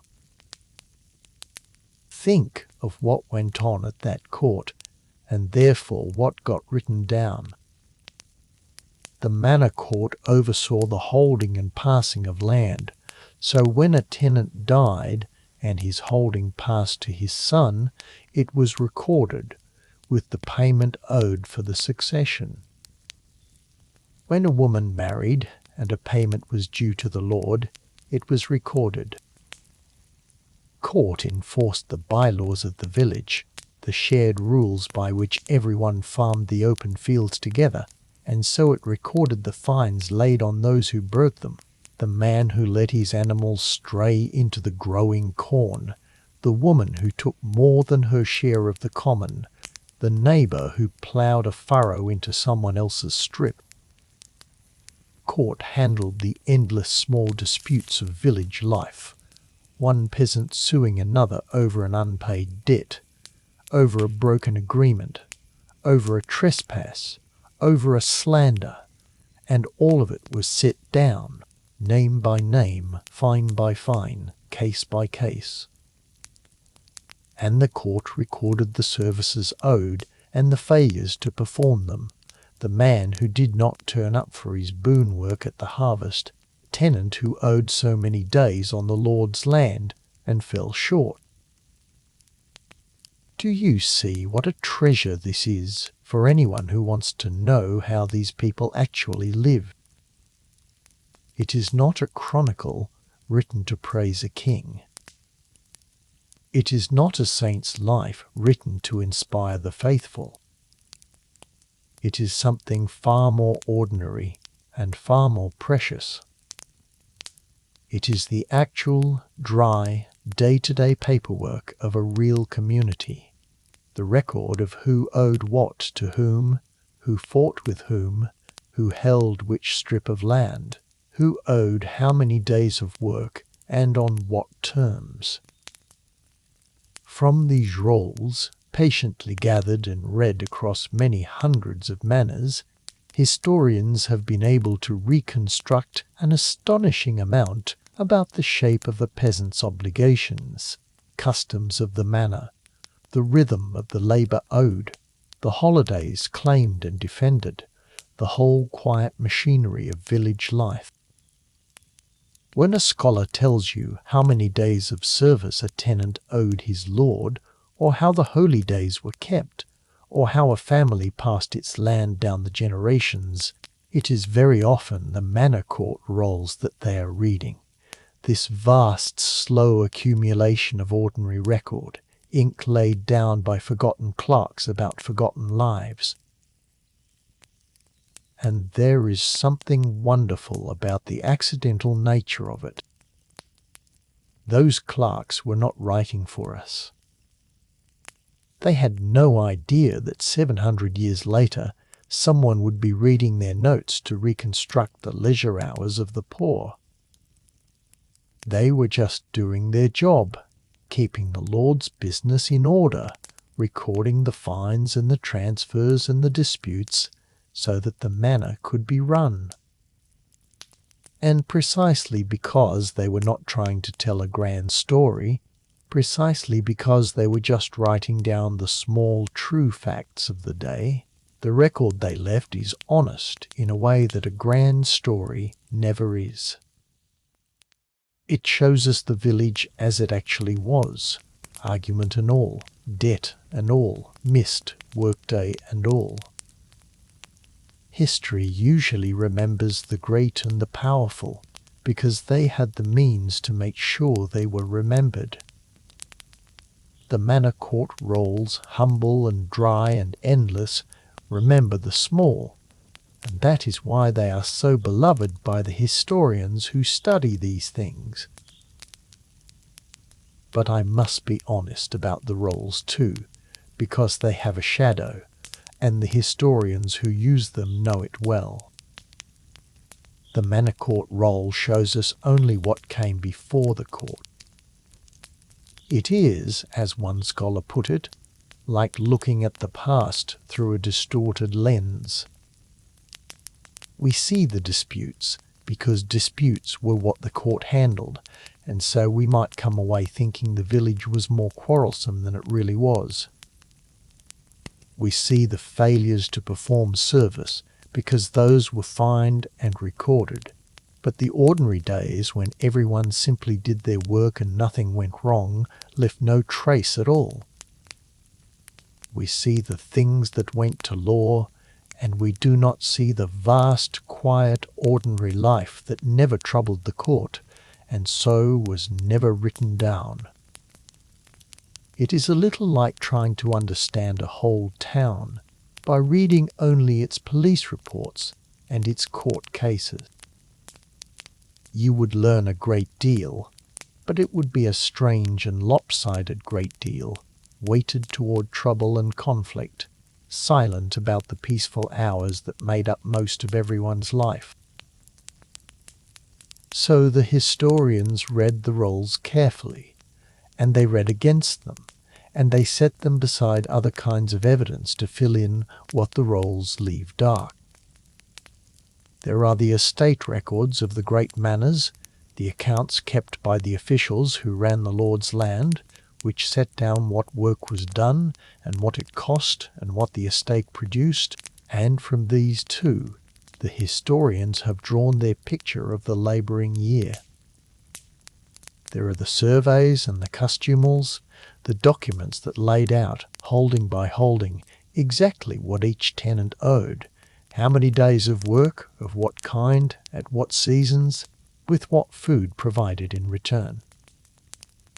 These are the very documents that tell us about the boon days, and the harvest feasts, and the customary rites, the black and white of the old bargain between lord and tenant, written down so that everyone would know where they stood. Piece by piece, record by record, from 100 different dry and dusty sources, the picture is built up and checked and argued over, and slowly a village that has been asleep for 7 centuries begins to stir and speak and show us how its people spent their days. And the written records are not the only witnesses. There is another kind of evidence, one that speaks even for the people too poor and too humble to appear in any role at all, and that is the evidence dug up from the ground itself. The work of the archaeologists has added a whole other layer to what we know, because the earth keeps things that parchment never recorded. When they carefully uncover the site of a medieval village, and there are many such sites, whole villages that were abandoned and grassed over and forgotten, they find the outlines of the houses, post holes in the floors and the hearths, and from these they can tell how people built and how they lived. They find the bones of the animals that were eaten, and from these they can tell what people kept and what they ate, and at what age the beasts were killed, which speaks in turn of how the farming year was managed. They find the seeds and the grains preserved in the soil, and these tell of what crops were grown. They find the broken pots and the worn tools and the small lost objects of daily life. And they find, most movingly of all, the people themselves in the old churchyards, and the bones of the dead tell their own quiet story to those who know how to read them. A skeleton can show the marks of a life of hard labour, the wear on the joints, the thickening of the bones where heavy work built up the muscle. Can show the illnesses a person suffered, the times of hunger written into the very teeth as they grew, the injuries that healed and the ones that did not. Can show, gathered across many graves, how long people tended to live, how many children died young, how hard the lives were on the body. So even the poorest peasant, who never held a pen and never came before the court and left not one written word behind, still speaks to us through his bones about the labour and the hunger and the length of his days. It is a solemn thing to think of, but there is a kind of tenderness in it too, that these forgotten people are not, in the end, entirely lost. Patient and careful hands can still coax their story out of the earth so many centuries on. All of this evidence, the rolls and the accounts and the customals and the diggings and the bones, has to be gathered up and made sense of, and that is the work of the historians, the scholars who spend their lives leaning over these fragments and trying to see the whole life behind them. And there have been some remarkable ones who gave their attention to exactly this world, the daily life of medieval ordinary people, and I want to name a couple of them softly, because their names are part of how we come to know these things. There was a French historian named Jacques Le Goff, who thought more deeply than almost anyone about time itself in the Middle Ages, about how medieval people experienced it and measured it and understood it.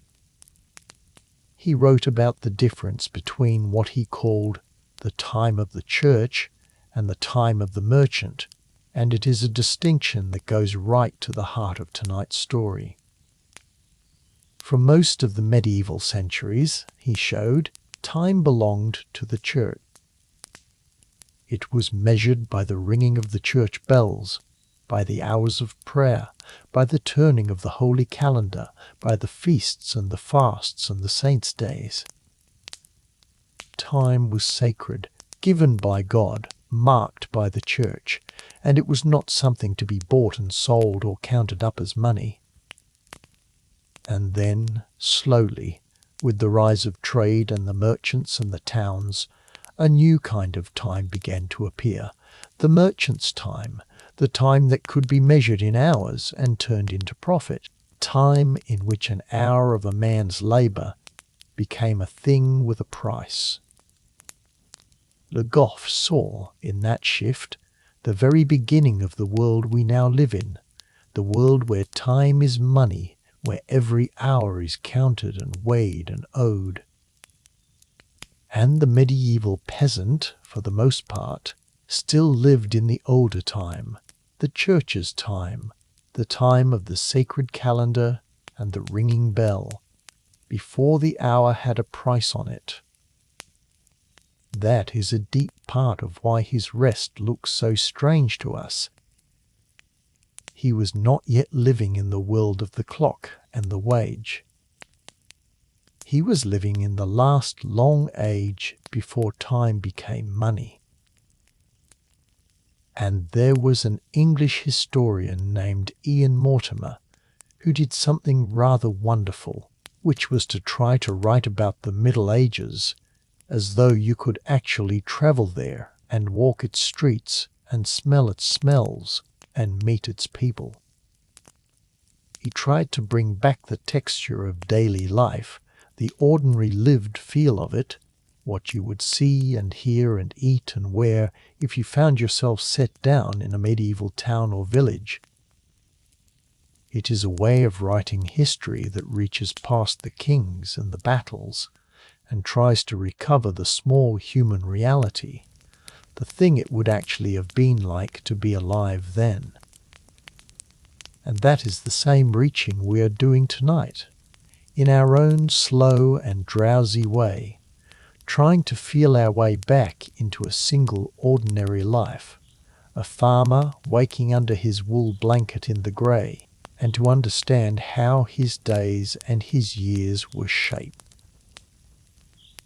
But here I must return one more time to my promise of honesty, because the scholars do not all agree, and the disagreement is part of the truth.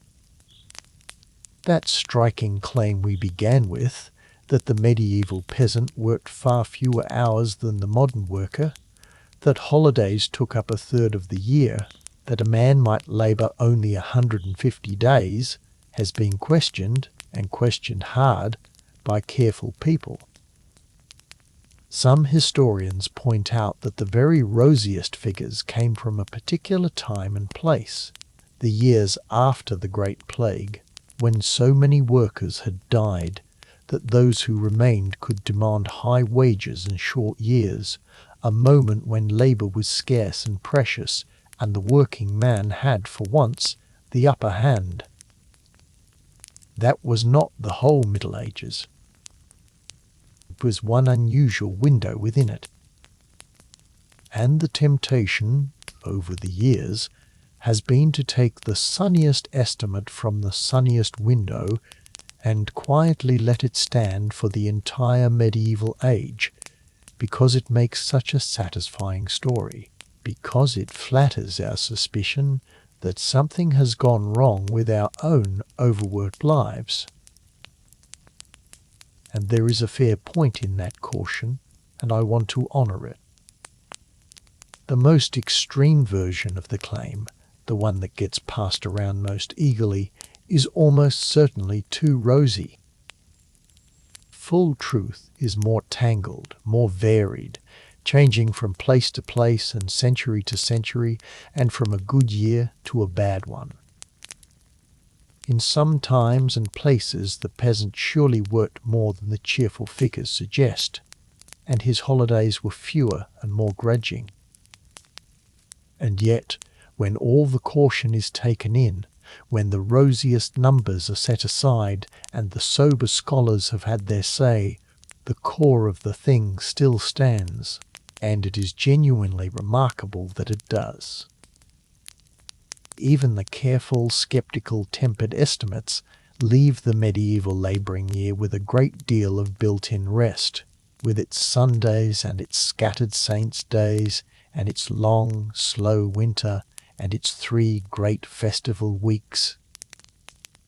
Even when you strip away the exaggeration, you are left with a year that breathed, a year with real and substantial rest woven through it, possibly more than the flat and relentless year that most of us live now.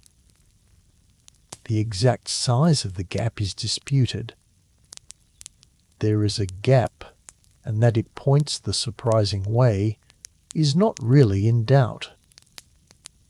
So let us come back gently to you, to your own year and your own days, and the strange fact that a bound farmer 700 years dead may have rested more than you do. It is worth sitting with the question of how that came to be, because it did not have to be this way, and for a long time nobody thought it would be. For most of the last few centuries, as the world grew richer and cleverer, as the machines came, as one invention after another took over the labour that human hands used to do, there was a great and confident promise in the air. The promise was that all this cleverness would set us free, that the machines would do the work and we would take our ease, that as a society grew wealthy enough, its people would need to work less and less, until the great problem of the future would not be how to survive, but how to fill all the beautiful empty hours that our own genius had handed us. Wise people, not foolish ones, believed this and said it plainly. They looked at the rising tide of wealth, and they concluded reasonably enough that leisure would rise with it, that the grandchildren of the overworked would live lives of long ease, working a few short hours and spending the rest in rest and play and the things that make a life worth living. That is not what happened. That is the puzzle that sent Juliet Shaw back into the medieval records in the first place. The wealth came, more of it than those early dreamers could have imagined, riches that would have seemed like the treasure of kings to any medieval peasant. But the leisure did not come with it. The hours did not fall the way everyone expected. Instead, somehow for a great many people, the hours held steady or even climbed, and the sense of being pressed for time, of never having enough of it, of always being a little behind, settled over the modern world like a fog that will not lift. We got the wealth and we did not get the rest. We are, by the measure of history, staggeringly rich, and we feel, by the measure of our own tired hearts, that we have no time at all. That is the great strange bargain of the modern age, and it is exactly the reverse of the medieval one. The peasant was poor in things and rich in time. We are rich in things and poor in time. Why? Why did the rest not come? It is a deep question, and no one has a single clean answer, but part of it surely goes back to that master we spoke of long ago, the clock and the world it made. Remember the older way, the task orientation, where the work was measured by the job and not by the hour, and when the job was done, the time was simply yours. And remember what came after, the merchant's time, the clock time, where an hour of labour became a thing with a price. Once time has a price, once your hours can be sold, something changes in the very nature of rest. Rest becomes a thing you are not doing, a thing you could be selling and are not, a cost, rather than simply a part of being alive. Clock does not know about harvests and winters and feast days. Clock keeps the same relentless pace in December and in June, at midnight and at noon. And, in a world ruled by the clock and the wage, there is no natural end to the work, no point at which the task is simply finished and the rest of the day falls to you. There is always another hour that could be worked, another task that could be taken on, and so the pressure never fully lifts. And there is something else, something that would have puzzled the medieval farmer more than anything. Remember Edward Thompson's lovely observation that in the old world there was very little line between work and life, that the two flowed into one another, that a woman could spin and mind a child and talk with a neighbour all at once, and none of it was walled off into separate boxes. We have, in one sense, made the opposite journey and then, strangely, come almost full circle in the worst possible way. For a long time we built ever higher walls between work and life. Work was a place you went to, a building, a set of hours, and when you left it, you left the work behind. Now, in our own age, those walls have come down again, not into the gentle blending of the medieval day, but into something harder. The work follows us home now, in our pockets, on our glowing screens. The message arrives in the evening. The task waits in the little rectangle by the bed. The line between working and not working, which our grandparents fought so hard to draw, has dissolved again, and we find ourselves, like the medieval spinner, unable to say quite where the work ends and the life begins. But there is no feast day at the end of our week to set it all down. There is no long winter when the whole engine simply stops. Clock keeps its pace, the screen keeps its glow, and the rest that was promised to us stays always just out of reach. think of the plainest measure of it, the holiday, the true vacation. The medieval farmer we have seen had his 3 great festival weeks, his Christmas and his Easter and his Whitsun, and his Sundays and his scattered saints' days, all of them handed to him by the calendar, all of them simply his by right and custom, not begged for, not saved up, not counted against some meagre yearly allowance. And many a modern worker in many a modern land has less true holiday than that. A couple of weeks, perhaps, carefully hoarded, often not fully taken, shadowed even while they last by the pile of work that will be waiting on return, and by the little screen that keeps the work reaching out, even from the beach and the mountain and the family table. We have more wealth than any medieval lord, and, some of us, fewer clear days of rest than a medieval serf. When you say it that boldly it sounds impossible, and yet the careful people who study these things keep finding that it is, in its rough shape, true. I do not say any of this to make you sad here in the quiet of the night. I say it because there is a strange comfort in understanding it, in seeing the shape of the thing clearly. The tiredness you may feel, the sense of never having enough time, the way the days blur past without enough rest in them, these are not personal failings. They are not signs that you are weak or lazy or bad at managing your hours. They are the water you swim in, the shape of the whole age you happen to have been born into.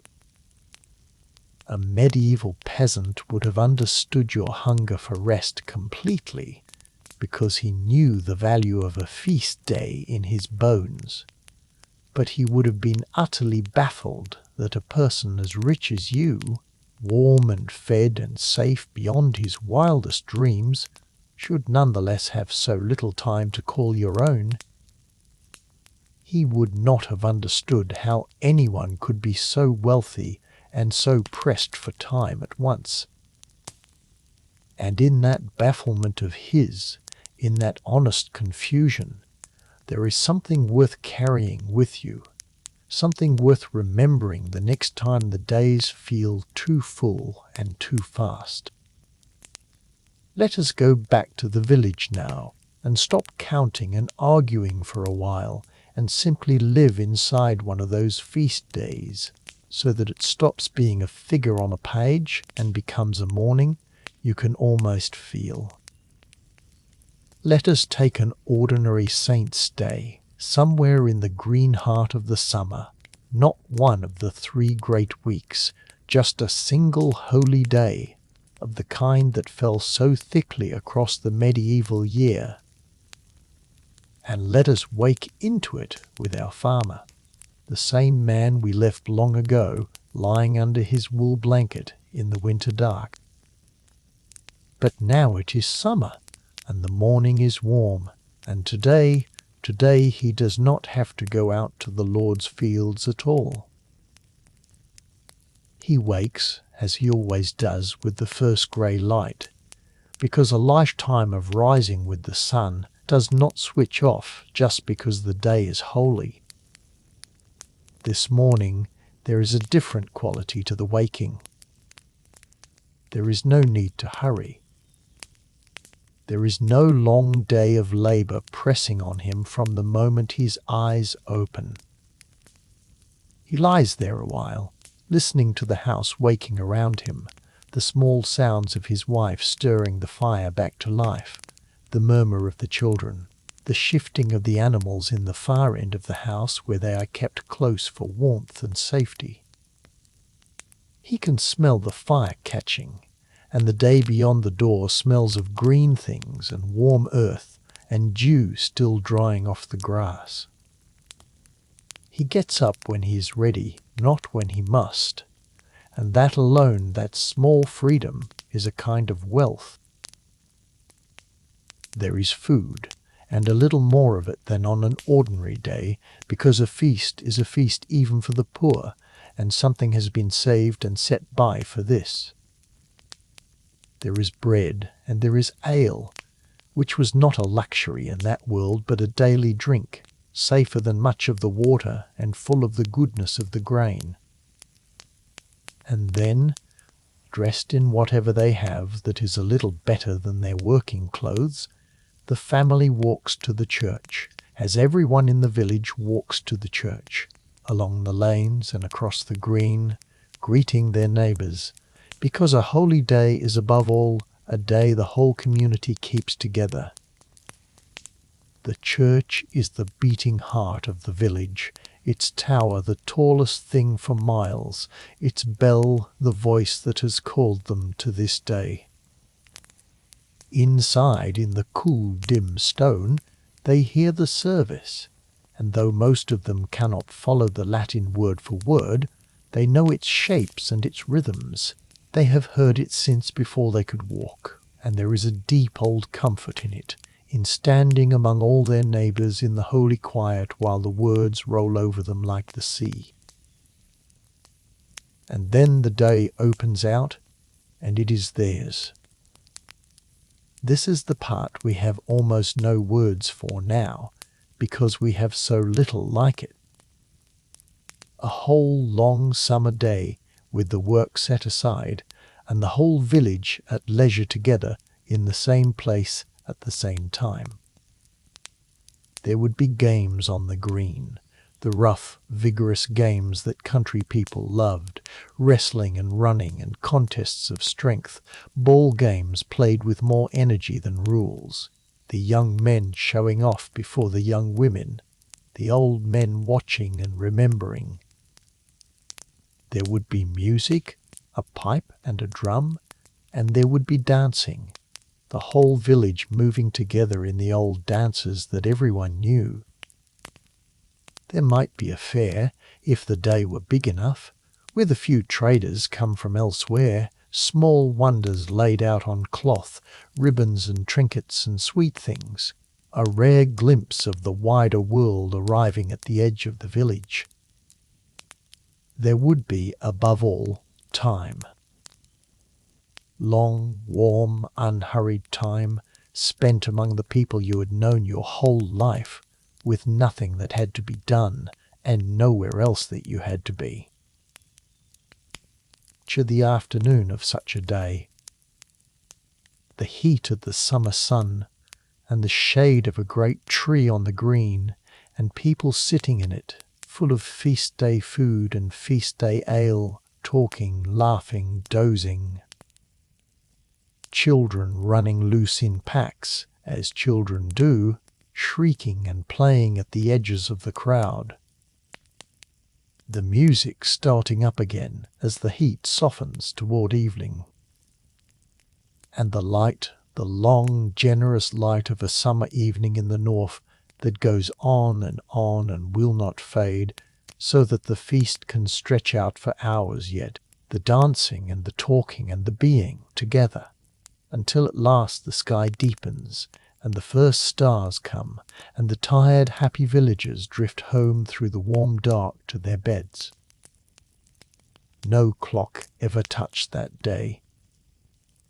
No number measured it. It simply unrolled from the grey waking to the starlit walking home, at the pace of the sun and the pleasure of the people, and when it was over it left nothing behind but rest and gladness and the ordinary human warmth of a whole community that had spent a whole day together in peace. That is what a feast day was. And now remember how many of them there were. Not one, not a rare and special thing, but again and again, all through the bright half of the year, a saint's day here and a saint's day there, and every Sunday besides, and the great weeks at the turning points of the year. This was not a life with a single precious holiday hoarded and spent. It was a life with rest built into its very grain, a rhythm of work and feast, work and feast that turned all year long.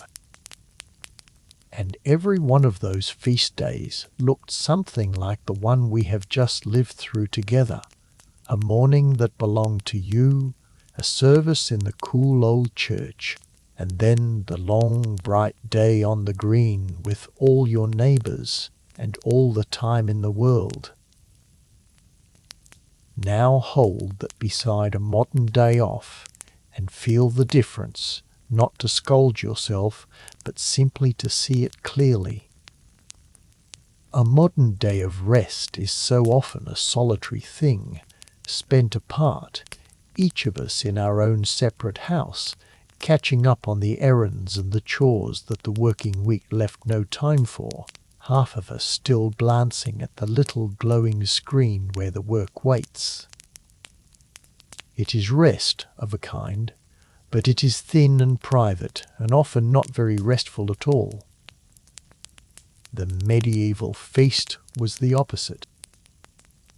It was shared, the whole village keeping it at once, so that rest was not something you did alone, but something the entire community did together in the same place on the same day, marked by the same bell.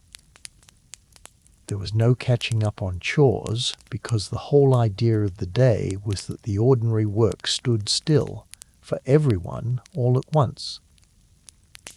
There was no screen holding a thread of labour open.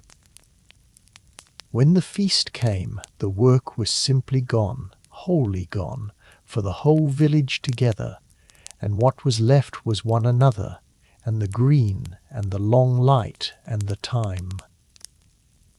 Let us live inside a winter evening too, now, the other great well of medieval rest, so that it also becomes something you can feel rather than merely a season on a chart. Come back to the little house in the deep of the cold months. It is the middle of the afternoon, but the light is already failing outside, the short winter day folding itself away, and the family is drawing in toward the one warm point in the whole cold world, which is the fire. The animals are fed. The wood is in. The small necessary tasks of the day are done, or done enough, and there is nothing pressing now, nothing that must be finished, only the long dark evening stretching ahead and the fire to sit beside. There is not much light. That is the first thing to feel. The fire throws its red and shifting glow, and perhaps there is a rushlight burning, a single thin flame that barely pushes back the dark in one small corner. Beyond the reach of the fire the room falls away into shadow, and beyond the walls the night is enormous and black in a way we can scarcely imagine. No lamp for miles, no glow on the horizon, only the dark and the cold and the stars if the sky is clear. Inside, though, in the small warm circle of the firelight, the family gathers close together, and the evening becomes what evenings were for most of human history before the coming of bright, cheap light. It becomes a time of talk and of stories, and of the quiet work that hands can do by feel. The women spin most likely, because the spinning never stopped, and the hands know the work so well they need no light for it, the wool drawing out and twisting into thread, while the mind is free to wander and the mouth is free to talk. Someone mends a tool, or works leather, or plats a cord, the small making and fixing that the busy seasons leave no time for, and the winter evening is perfect for. And there is talk, the endless talk of people who have known each other their whole lives, the news of the village, who is ailing and who is mending, whose animal strayed, the weather is likely to do, all the small threads that hold a community together. And there are stories, the old ones, the tales that were passed down by word of mouth because almost no one could read, worn smooth and shining by 1,000 tellings around 1,000 winter fires. Tales of saints and wonders, of the old heroes, of ghosts and boggarts, and the things that moved in the dark beyond the door. This was how a whole culture kept its memory alive, and how it filled its long dark evenings, not alone and lit by a screen, but together, close by the fire, telling. And when the fire burned low and the cold pressed in, they went to their beds early all together in the way we spoke of before, and they slept the long, deep sleep of the winter dark, and woke perhaps in the middle of the night for that quiet, watchful hour between the two sleeps, and then slept again until the late, slow winter dawn. There was nothing hurried in any of it. The evening was long and empty, and it belonged to them, and they filled it with the oldest and simplest human things, warmth and company and story and rest. Multiply that one evening by all the evenings of the winter, night after night after night, through the cold months when the heavy work was gone, and you begin to feel the sheer quantity of unhurried, unclaimed time that the dark season poured into a medieval life. Now I have shown you the feast day on the green and the winter evening by the fire, and I want you to notice what they share, because it is the deepest thing about medieval rest, and the thing we have most completely lost. Both of them are shared. The rest was not solitary. The feast was kept by the whole village at once, all together on the green. The winter evening was spent by the whole family drawn close around the one fire, and the whole village was doing the same thing in its own houses at the same hour, all of them folded into the same dark, the same cold, the same rhythm. There was almost no such thing as being alone in that world, and there was almost no such thing as resting alone. Rest was something you did with other people, in the warm circle of the household or the wide circle of the village, and it was woven all through with talk and story and touch and shared old ritual. We have gained so much, and I keep saying that because it is true and because I do not want you to hear this as a simple lament for a golden age that never was. But among the things we have quietly lost, this shared quality of rest may be one of the heaviest. So much of our rest now is solitary. We retreat, each into our own space, our own screen, our own separate stream of entertainment, and even when we are in the same room, we are often each away in our own private world. The medieval peasant could not do that if he wanted to, and mostly he did not want to. His rest came woven into company, into the village on the green and the family by the fire, and there is good reason to think that this kind of rest, the shared kind, the kind soaked in human warmth and belonging, does something for a person that solitary rest can never quite manage. It is not only that they had more hours of rest than we tend to. It is that their hours of rest were fuller, richer, more human, more shared than so many of ours have become.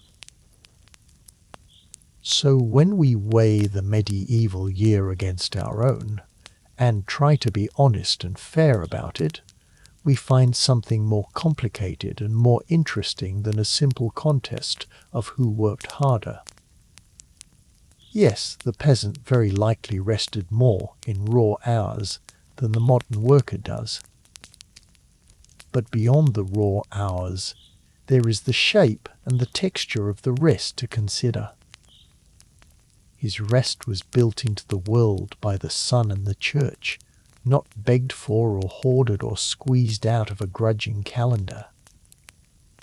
His rest came at the natural turning points of the year, at the feasts and in the winter, in rhythm with the seasons and the light. And his rest was shared, kept together with his whole community, warm with company and story and belonging. On every one of those measures, not only the count of the hours, but the manner of the resting, the medieval poor may have been richer than we are. And that is a strange and humbling thing to sit with, for people as wealthy and as clever and as comfortable as we have become. We have lived inside the summer feast and the winter fire, but there is one more turn of the wheel I want to walk with you, because it holds one of the sweetest of all the medieval celebrations, and it comes at the very moment when the hardest work of the year is finally blessedly done.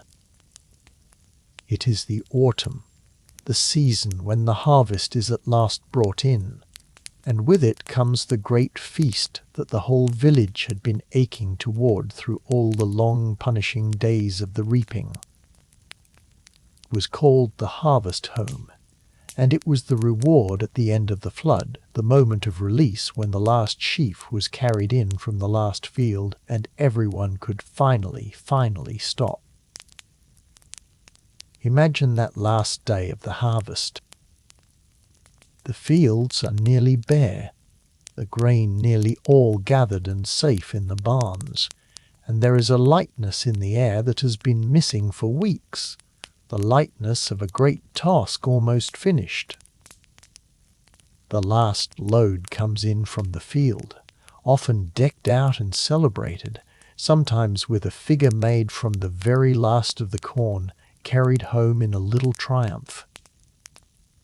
And then the whole village sits down together to the harvest feast given by the Lord, because that was part of the old bargain too, that when his crop was safely in, he would feed the people who had brought it home.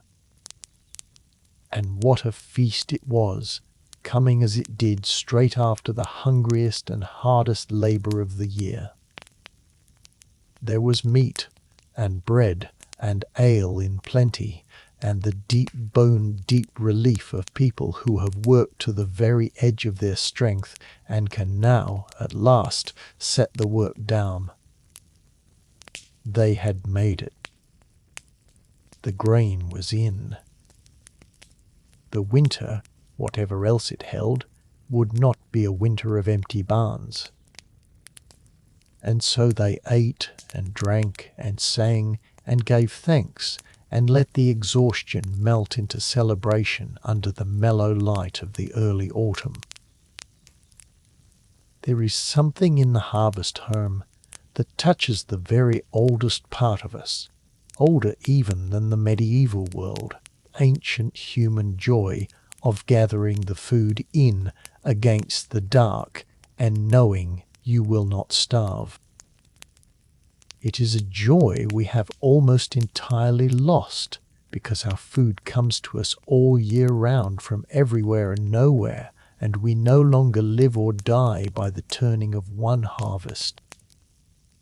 But for the medieval villager, the safe gathering of the grain was quite literally the difference between life and death in the coming winter, and so the feast that marked it carried a weight of feeling that we can barely reach. It was relief, and it was thanks, and it was community, and it was rest at the end of the hardest labour, all poured into one great shared celebration under the autumn sky. And then the wheel turned on down toward the dark again. There was the ploughing of the autumn, the turning of the earth for the next year's grain, hard work, but not frantic. There was Michaelmas at the end of September, a great hinge of the year when rents fell due and accounts were settled and the farming year was reckoned up. And there was Martinmas, in the middle of November, the slaughtering time, when the animals that could not be fed through the coming winter were killed and their meat salted down to last the cold months.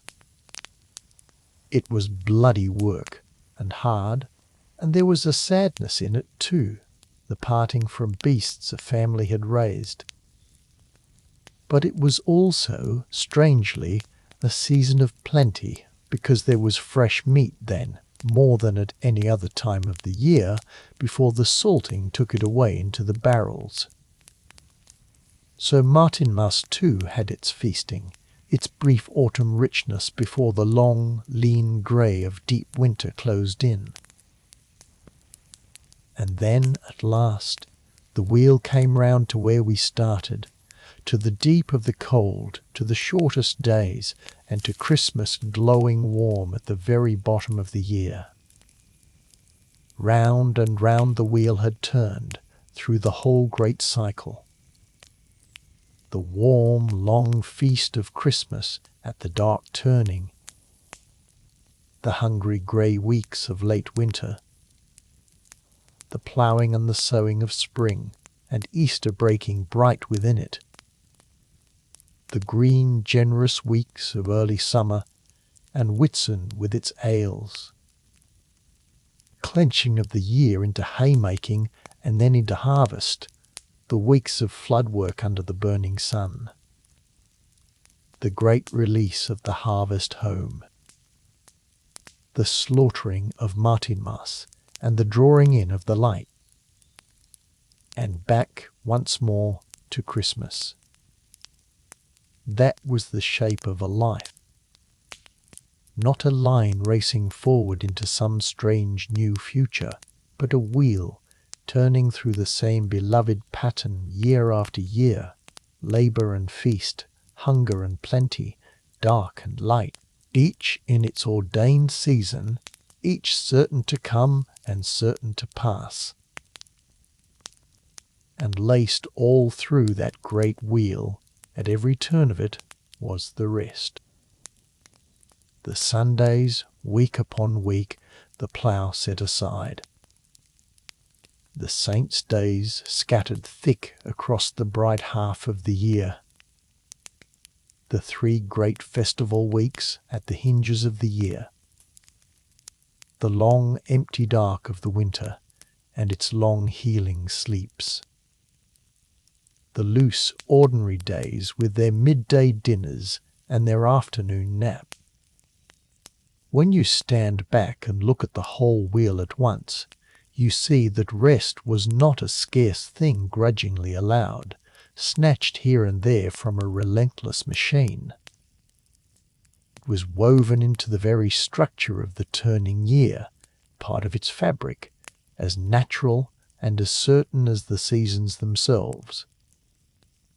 The medieval poor did not have to invent their rest, or fight the calendar for it, or feel guilty about it.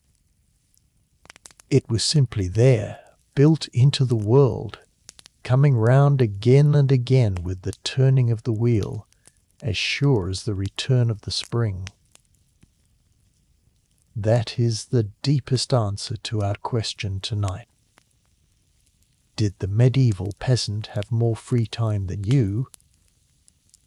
In raw hours, quite possibly yes, once we set the wildest claims aside and keep the sober ones. More than the raw hours, what he had was a world in which rest was structural, built in, guaranteed by the sun and the church and the turning of the sacred year. His rest did not depend on his own cleverness, or his own discipline, or his own guilty struggle to protect it from an endless tide of work. It came to him as reliably as Christmas, as certainly as the winter dark. And that, perhaps, is the thing we have most truly lost, not merely the hours, but the sense that rest is a natural and guaranteed part of the shape of a life, rather than something we must each fight to carve out, alone, against a world that would happily take every hour we have. There is one more thread to gently pull before we begin to let the night carry us down towards sleep, and it is perhaps the strangest of all. We have talked about the clock and how it changed the nature of time, and that is a large part of why the rest slipped away from us. But there is something else underneath it, something about wanting, about the difference between what the medieval peasant needed and what we have learned to want, and it goes a long way toward explaining why all our wealth never turned into rest. The medieval farmer, for all his poverty, lived in a world with a fixed idea of what a person needed. His needs were real, and they were hard to meet: food, warmth, shelter, cloth on his back, but they were bounded. There was a shape to enough. A family knew roughly what it took to get through the year, to keep the belly filled and the fire lit and the roof sound, and once that was secured, there was not, for most people, endless ladder of more to climb. You could not, in that village, spend your life chasing after a bigger house and a finer cart, and the newest thing your neighbour had bought, because there were no such things to chase, or very few, and no way to get them, and no steady stream of new wants being poured into your ears from morning to night. The horizon of desire was close and low and mostly fixed. And a person whose wants are bounded can, once the needs are met, actually stop, can rest, can look at what they have and find it, for the moment. We do not live like that, and this is one of the quiet engines of our tiredness. Our needs, the true ones, are met more fully and more easily than any medieval king could have dreamed. But our wants have no ceiling. There is always a newer thing, a better version, a nicer house, a further trip, a comfort we did not know we lacked until someone showed it to us and told us we could not be happy without it. The horizon of desire for us is not close and low and fixed. It races ahead of us as fast as we run toward it, always the same distance off, never reached. And because our wants never fill up, our sense of enough never quite arrives, and so we keep working and working to close a gap that by its very nature can never be closed. The medieval peasant worked to meet his needs, and his needs, once met, let him rest. We work to meet our wants, and our wants, being endless, never let us stop. This is what the scholars who worried about our overwork were really pointing at. It was not only that the clock made our time countable and sellable, though it did. Was that a whole new way of wanting grew up alongside the new way of counting, a way of wanting that has no natural end, and the two of them together built a treadmill that a medieval villager never had to walk. He could reach the top of his small hill of needs and sit down in the sun. We are on a moving stair that carries us upward forever, and no matter how high we climb, the top is never any closer, and we dare not stop walking because the stair does not stop moving. The wealth we have gathered is real and vast, but it did not buy us rest because we did not let it. We spent it instead on wanting more, and wanting more is the one purchase that never satisfies and never ends. I do not say this to make you feel foolish, or to pretend that any of us can simply step off the moving stair by deciding to. We cannot, Most of us, not really, not all the way. We are born onto it, and the whole world around us keeps it turning, and there is no muddy medieval lane to walk away down anymore. There is something worth taking from the medieval peasant even so, something small and real that you can hold, and it is this. He knew in his bones that rest was not something to be earned by first achieving enough, because enough, for him, was a place he could actually reach. And so rest was not a reward held out at the end of an endless striving. It was simply part of the year, a rite, a rhythm, a thing that came round whether or not the striving was finished, because the striving was never meant to be endless in the first place. Perhaps that is the gentlest gift the sleeping village can give us across all these centuries. Not a scolding, not a demand that we throw away everything we have built, all the safety and the plenty and the long healthy lives, and go back to the mud and the plague, which no sane person would do. But simply a reminder, soft as the firelight, that rest does not have to be earned by first reaching the top of a hill that has no top. That it is allowed to come round on its own, in its season, whether or not the work is finished, because the work is never finished, and it never was, not even for a medieval peasant with his fields and his boon days and his dues to the Lord. His work was never done either. And yet the feast day came, and he set the work down, unfinished as it always was, and he went to the green, and he rested. The work will still be there tomorrow. It always is. That was as true 700 years ago as it is tonight. And knowing that, the villager rested anyway.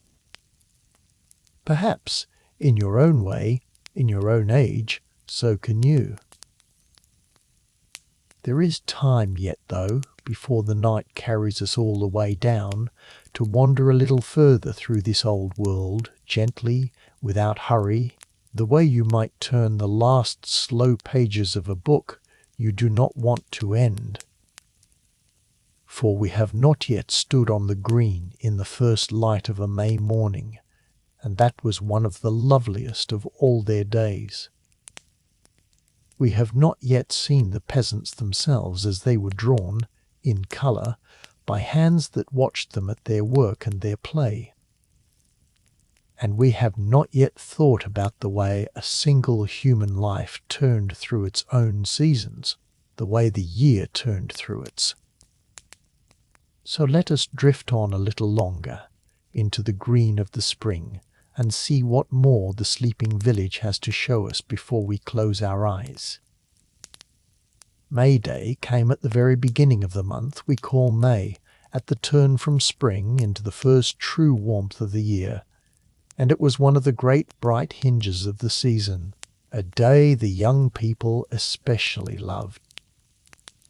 After the long grey misery of the winter and the lean weeks that followed it, after the ground had softened and the green had come flooding back into the world, there came this one day set aside to greet the return of life itself. And the village greeted it out of doors, in the fields and the woods, in the fresh green morning, with a kind of joy that had been pent up all through the cold, and now came pouring out. Imagine waking before the dawn on a May morning, in the sweet cool of it, and going out with the other young folk of the village into the woods while it was still barely light, to gather the green. They went out and cut branches, and boughs, and armfuls of flowering hawthorn, and whatever else was in bloom, and they brought it all back into the village to deck the houses and the doors, so that the whole place was suddenly dressed in green and white, and fresh with the smell of the spring woods. This was the bringing in of the May, the gathering of the green to celebrate that the growing time had truly come at last. There would be a maypole in many places, a tall pole set up on the green and hung with flowers and greenery, and there would be dancing around it, and games, and the choosing of a queen of the May, a young girl crowned with flowers to reign over the day. There was music, and there was laughter, and above all there was the sheer relief and gladness of a people who had come through another winter and stood now in the green morning of another spring. It is worth pausing on the deep feeling underneath a day like that, because it is a feeling we have mostly lost, insulated as we are from the seasons. For us, spring is pleasant, but it is not a deliverance. We are warm all winter and fed all winter, and the coming of the green changes little about our safety or our comfort. But for the medieval villager, the return of the spring was salvation itself, the end of the hungry dark, the promise that the barns would fill again, and the animals would fatten again, and the terrible lean months were over for another year. May Day was the celebration of survival, of having lived to see the green come back, and the joy in it was as deep as the winter had been long. That is why they went out before the dawn to gather the flowering boughs. They were not merely decorating. They were giving thanks, in the oldest way there is, for being alive to see another spring. And so the bright half of the year rolled on, feast after feast, through the lengthening days. There was midsummer at the turning of June, the shortest night of the whole year, when the light barely left the sky at all, and the darkness was only a brief soft blue between two long days. The feast of St. John fell here, and it was kept with fire. All across the country, on the eve of midsummer, the villagers built great bonfires on the high places and on the greens, and lit them as the brief dark came on, and gathered around them in the warm summer night. There was something very old in those fires, older than the saint whose day they marked, a deep human instinct to answer the shortest night with the biggest flame, to fill the brief darkness with light and warmth and company. People stayed up in the long summer twilight, around the fires, and the young leapt through the flames for luck, and the whole village was awake and glad together in the shortest and warmest night of the year. Picture the fires on the dark hills, one answering another across the miles, and the people gathered close in the firelight under a sky that never quite went fully black, and you have one of the loveliest images the medieval year has to give. Then, at the very start of August, as the first of the new grain began to ripen, there came the Feast of Lammas, and its name tells you exactly what it was. Lammas meant the loaf mass, the mass of the loaf, and on that day the very first bread baked from the very first of the new harvest was brought into the church to be blessed. Think of what that meant to people who had perhaps been eating thin and worrying about the stores through the long weeks of high summer before the harvest came in. The first loaf of the new grain was a sign that the hunger was ending, that the great gathering was about to begin, that the food was coming back. And so they carried that first loaf to the church, and blessed it and gave thanks, in a small quiet ceremony that sat right at the hinge between the lean time and the harvest, between the worry and the plenty. It was a humble feast, not a great one, but it was full of meaning, this blessing of the first bread, this marking of the moment when the year turned back toward abundance. And you see, once again, how thickly these days were scattered, and how each one was tied to the real turning of the season and the real needs and fears and joys of a farming life.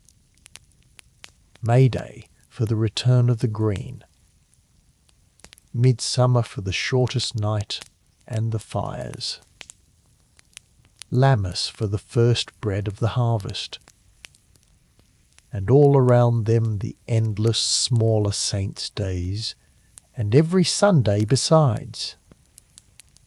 This was not a calendar invented to give people time off for its own sake. It was a calendar that had grown up over centuries, wrapped tight around the seasons and the sun and the crops and the deep rhythms of a life lived close to the land, and it happened, in growing that way, to fill the year with rest. The rest was almost a byproduct of the meaning. The days were holy first, tied to God and the saints and the turning of the sacred year, and because they were holy, work stopped on them, and because work stopped on so many of them, the labouring year came out lighter than we would ever expect. The peasant did not set out to build himself a life of leisure. He set out to keep faith with his God and his saints and his seasons, and the leisure came as a gift folded quietly inside the keeping. And since we have wandered through so many feasts tonight, let us pause a moment on the food and the drink themselves, because they too tell us something quiet about the rhythm of rest and plenty in that old world. For most of the year, the food of a peasant family was plain, and there was rarely a great deal of it. The heart of it was bread, dark and heavy bread made from whatever grain the family grew, and a thick soup called pottage, which simmered in the pot by the fire and took in whatever the garden and the season could give, peas and beans and onions and cabbage and herbs, a little grain to thicken it, and, on a good day, a scrap of bacon for flavour. Pottage was the daily meal, morning and evening, day after day, humble and warm and filling, the quiet background against which the great feasts blazed all the brighter. And there was ale, which we must not misunderstand. Ale was not a treat or a vice in that world. It was food and drink, both, a daily staple, brewed weak and drunk by everyone, by the children as well as the grown, because it was safer than much of the water and full of the nourishment of the grain.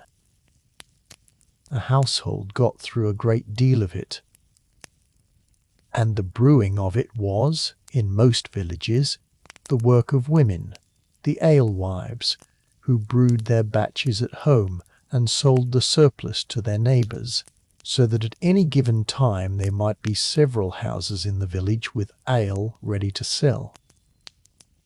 This was one of the small ways an ordinary woman might earn a little of her own, and it was watched over by the manor court, which set the rules for the strength and the price and the honest measure of the ale, and fined those who brewed it too weak or sold it too dear. So the ale wove through daily life at every level, from the pot by the fire to the fine in the court roll, a thread of the ordinary that the records happen to catch and keep. Now set that plain daily fare beside the feast, and you feel the whole meaning of the holy days in your own mouth. On the ordinary day, pottage and dark bread and weak ale. But on the feast day, meat. Real meat, roasted, a thing the poor tasted seldom and remembered long. Finer bread of better flour. Ale that flowed more freely and stronger than the daily brew. Perhaps something sweet, honey or dried fruit, a rare and wonderful thing for people whose lives held little sweetness. The feast was not only a day of rest from labour, it was a day of eating, of a plenty that stood out sharp and bright against the plain, thin fare of all the ordinary days around it. And that is part of why the feasts glowed so warm in the medieval heart. They were the days when the body, so often a little hungry, was finally full. The days when the pot held meat. The days of enough, and more than enough, carved out of a year that was so often a year of just barely getting by. There is a rhythm in that too, the rhythm of fast and feast, of lean and plenty, that ran right alongside the rhythm of labour and rest. Lent was a fast, the long spare weeks before Easter, and then Easter broke it open into meat and gladness. The lean grey weeks of late winter were a kind of fast whether anyone chose it or not, the stores running thin, and then the spring and the summer brought the world back to life. The worry of the weeks before the harvest gave way to the great plenty of the harvest home. Over and over the year moved from spare to full, from hunger to feast, and the fullness meant so much precisely because the spareness had come first. We, who can have almost any food at almost any time, in almost any season, have lost that rhythm along with so much else. Every day, for us, can be a small feast, and so no day is truly a feast at all. For the sleeping village, the feast was rare and real and earned by the plainness around it, and it tasted of meat and honey and rest all at once, the whole gladness of the holy day gathered up into a single full and grateful belly by the fire. And when the feast was over, and the last of the meat was gone, they went back to the pottage and the dark bread and the plain daily round without complaint, because they knew, in their patient and seasonal way, that another feast was already turning toward them somewhere up ahead on the wheel, and that the plainness in between was simply the price of the plenty, and a fair price too, well worth the paying. I told you we had not yet seen the peasants themselves, drawn in colour by hands that watched them, and now I want to show you that, because it is one of the most precious windows we have into this world, and it is a window of pictures rather than words. There survives from England, from the early part of the 14th century, a beautiful old book called the Luttrell Psalter. It was made for a wealthy lord, a book of psalms and prayers, richly decorated by the hands of skilled artists, and it is famous the world over, not for the prayers inside it, but for the pictures that crowd its margins. Because along the edges of its holy pages, all around the sacred words, the artists drew the ordinary life of the English countryside as they saw it, in bright colour, in loving and exact detail, and in doing so they left us something almost miraculous, a picture book of the medieval peasant's world made by people who actually lived in it. Turn its pages in your mind and see what they drew. Here is a man ploughing, walking behind his team of oxen, the plough biting into the brown earth, every strap of the harness and every fold of his rough clothing set down with care. Here are men and women at the harvest, the reapers swinging their sickles through the standing corn, others gathering the cut stalks and binding them into sheaves. Exactly the labour we stood inside together not long ago, only now you can see the very stoop of their backs and the very sweat of the work. Here is a cart being loaded with the gathered grain, the great wheels and the straining and the ordinary muscle of it. Here are people cooking and eating and feasting at a table. Here are the animals, the sheep and the geese and the pigs. Here even are people at their play, at games and music and the small foolishness of leisure. The whole round of the peasant's year, the labour and the rest both, drawn in colour along the margins of a Lord's Prayer book 700 years ago. Think of what a gift that is. We have the dry records, the manor court rolls and the estate accounts which tell us the facts and the figures of the peasant's life, who owed what, and how many days of work, and what the harvest yielded. And then we have this, the pictures which show us the thing itself, the actual look and feel of it, the way a man stood behind his plough, and the way a woman bent to the sheaves, and the way the whole village looked at its work and its feasting. Between the words and the pictures, between the records that count and the images that show, the sleeping world begins to wake up in real colour, not as a set of numbers, but as a place full of actual people doing actual things under an actual sky. The ploughman in the Luttrell Psalter had a face and a name we will never know, and a tired back at the end of the day, and a feast to look forward to somewhere on the wheel of his year. He was as real as you are, lying there in the dark, listening to me now. And that is the strange and moving thing about all this evidence, the rolls and the accounts and the diggings and the bones and the bright pictures in the old book.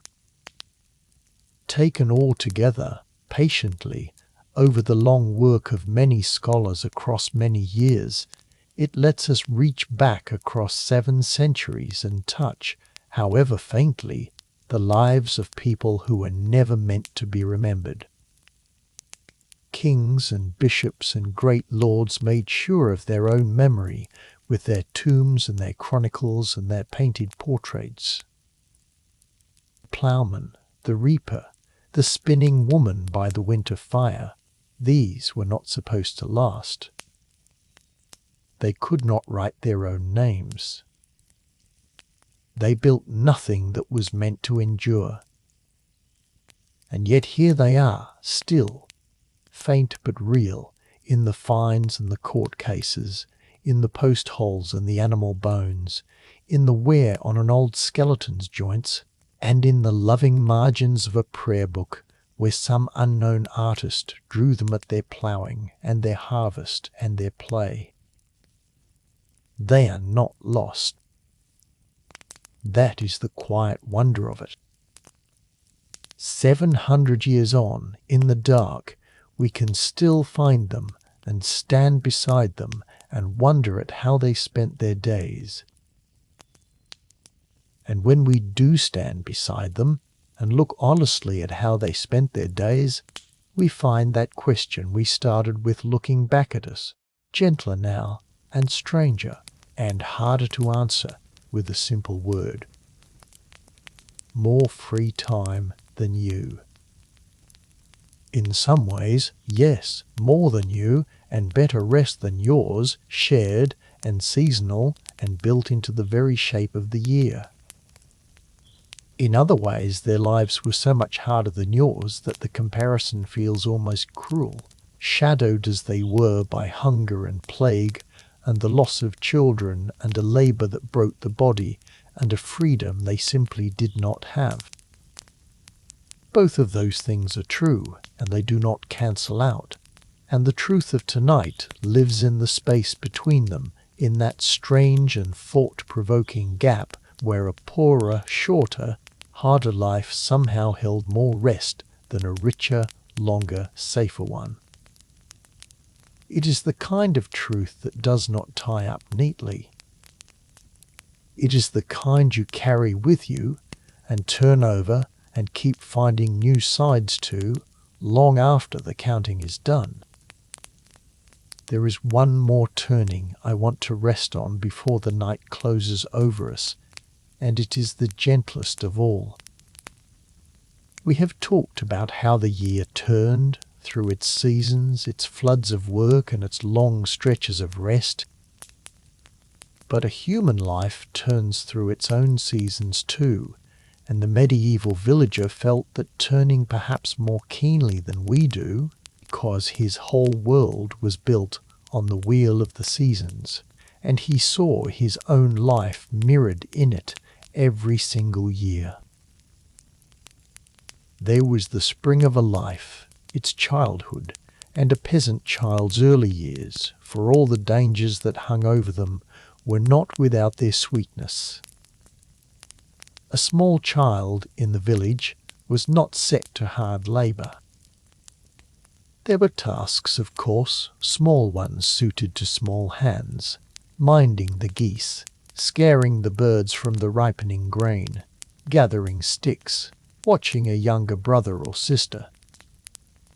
There was play too, the free wild play of children in every age, running in packs through the lanes and the fields, playing at the games that children have always played, splashing in the streams in summer, sliding on the ice in winter. A child in that village grew up folded into the whole life of the place, learning the work by watching and by doing a little at a time, but with long stretches of freedom in between, out in the open air, among the animals and the fields, in a world without walls. It was a childhood close to the earth, close to the seasons, close to the whole community, and though it was shadowed always by the terrible risk of early death, for those who lived it held a wildness and a freedom that we, with all our care and all our safety, have in some ways lost. Then came the summer of a life, its strength, the long working years of youth and middle age, when a person was at the full of their powers and the labour of the village rested most heavily on their shoulders. These were the years of the harvest, in every sense the years of raising children and working the land and carrying the great weight of the household through the turning seasons. Hard years, the hardest, the years when a body was spent freely because it had so much to give. But even these years, we have seen, were laced through with rest, with the feast days and the winter and the long midday dinners, so that even in the summer of a life the work was not unbroken, and there was always a feast somewhere ahead on the wheel. And then, for those fortunate enough to reach it, came the autumn and the winter of a life, old age, which in that world came early and was reached by few. A person who lived past 40 was already old, and one who lived into what we would call true old age was rare, and, in a way honoured for it, a keeper of the village's memory, teller of the old stories, a holder of the customs and the ways that were passed down by word of mouth from one generation to the next. The old were the library of that world, the living record of how things had always been done, which feast fell when and how it was kept, what the weather had done in years gone by, the old tales and the old songs. In their winter they had, at last, the deepest rest of all, sitting by the fire while the younger ones did the heavy work, watching the children play the games they themselves had played, seeing the same wheel turn that had turned all their lives, the same feasts come round that had come round since their own childhood, the whole familiar comforting pattern still turning, still faithful, as it would go on turning long after they were gone. There is something deeply peaceful in that way of seeing a life as a turning of seasons rather than a race towards some finish.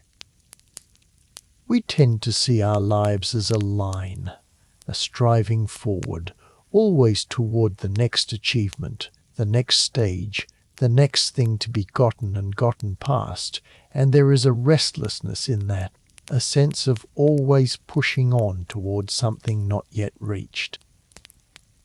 The medieval villager, whose whole world was a wheel, could see his own life as a wheel too, turning through its natural seasons, each one having its place and its rightness, spring giving way to summer, and summer to autumn, and autumn to the long rest of winter, and all of it part of one great turning that had happened for his parents and his grandparents, and would happen for his children and his children's children, on and on, as certain and as comforting as the return of the spring.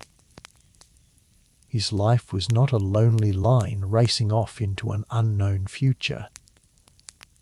It was one turn of a wheel that had always turned and always would, and there is a rest in that, a deep and settling rest, the rest of belonging to something far larger and far older than yourself. Perhaps that is the last and quietest gift the sleeping village has to give us tonight. Not only its feast days and its long winters, its shared rest and its bounded wants, but this deep old sense that a life, like a year, is a turning of seasons, each one to be lived in its time and then let go of, none of it to be clutched at or hurried through, all of it part of a great slow wheel that was turning long before we came and will go on turning long after we are gone.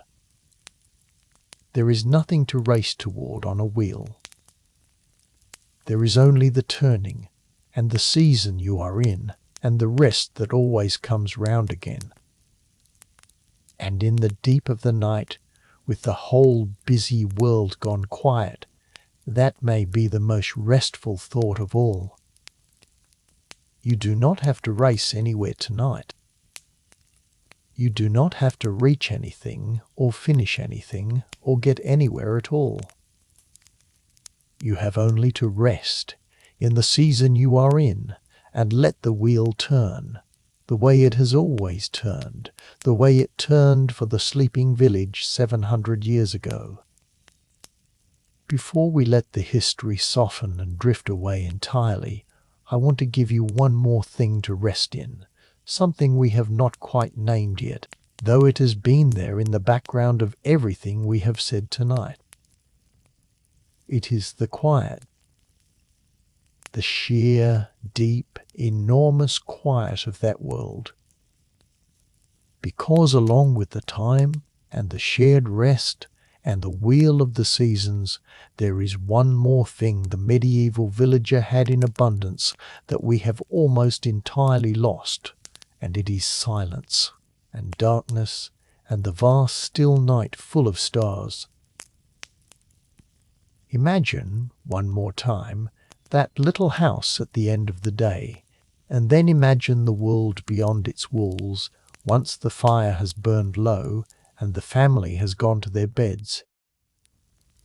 There is no hum of machines anywhere. There is no distant road with its endless traffic, no aircraft crossing the sky, no glow of a city staining the horizon, no buzz of wires, no ring or chime or notification, none of the 10,000 small noises and small lights that fill our nights so completely that we have forgotten they are even there. There is only the dark and the quiet and the small sounds of the natural world, the wind in the thatch, an owl somewhere out in the fields, the shifting of an animal, the settling of the timbers as the cold came on. That was the night. A depth of silence and a depth of darkness that almost no one alive today has ever truly known. And the stars. Oh, the stars they could see. No light anywhere to drown them out, no glow from any town, no lamp for miles and miles. The night sky above a medieval village on a clear night was a thing of overwhelming beauty, with stars from horizon to horizon. The great river of the heavens spilled across the whole black dome of the sky, brighter and deeper and more crowded with light than anything most of us have ever seen. That sky was the ceiling of their world every clear night of their lives. They knew it the way we know the ceilings of our own rooms. They watched it turn through the seasons, marked the great patterns of stars as they rose and set, told their own old stories about them, stared by them, and slept beneath them in a darkness we can scarcely imagine. When we talk about what they had, and we have lost, we usually mean the time and the rest, and those are real. They had this too, this nightly glory overhead, this silence, this dark, this closeness to the turning heavens, and we have traded almost all of it away for our bright and buzzing and sleepless nights. I think there is a reason that so many of us, in our own overlit and overloud age, find such deep peace in exactly the things that medieval night had in such plenty. The quiet, the dark, a sky full of stars, the crackle of a real fire, the sound of the wind and nothing else. We reach for these things now. We travel to find them. We pay for a night somewhere far enough from the lights to see the stars. We light a fire and turn off the screens and feel something in us unclench that we did not even know had been clenched. And what we are reaching for, I think, without quite knowing it, is the sensory world that every one of our ancestors lived inside every single night. The deep quiet and the deep dark and the great turning wheel of stars. The world that the sleeping village knew so well that they never thought to treasure it, because it was simply the night, and the night was always like.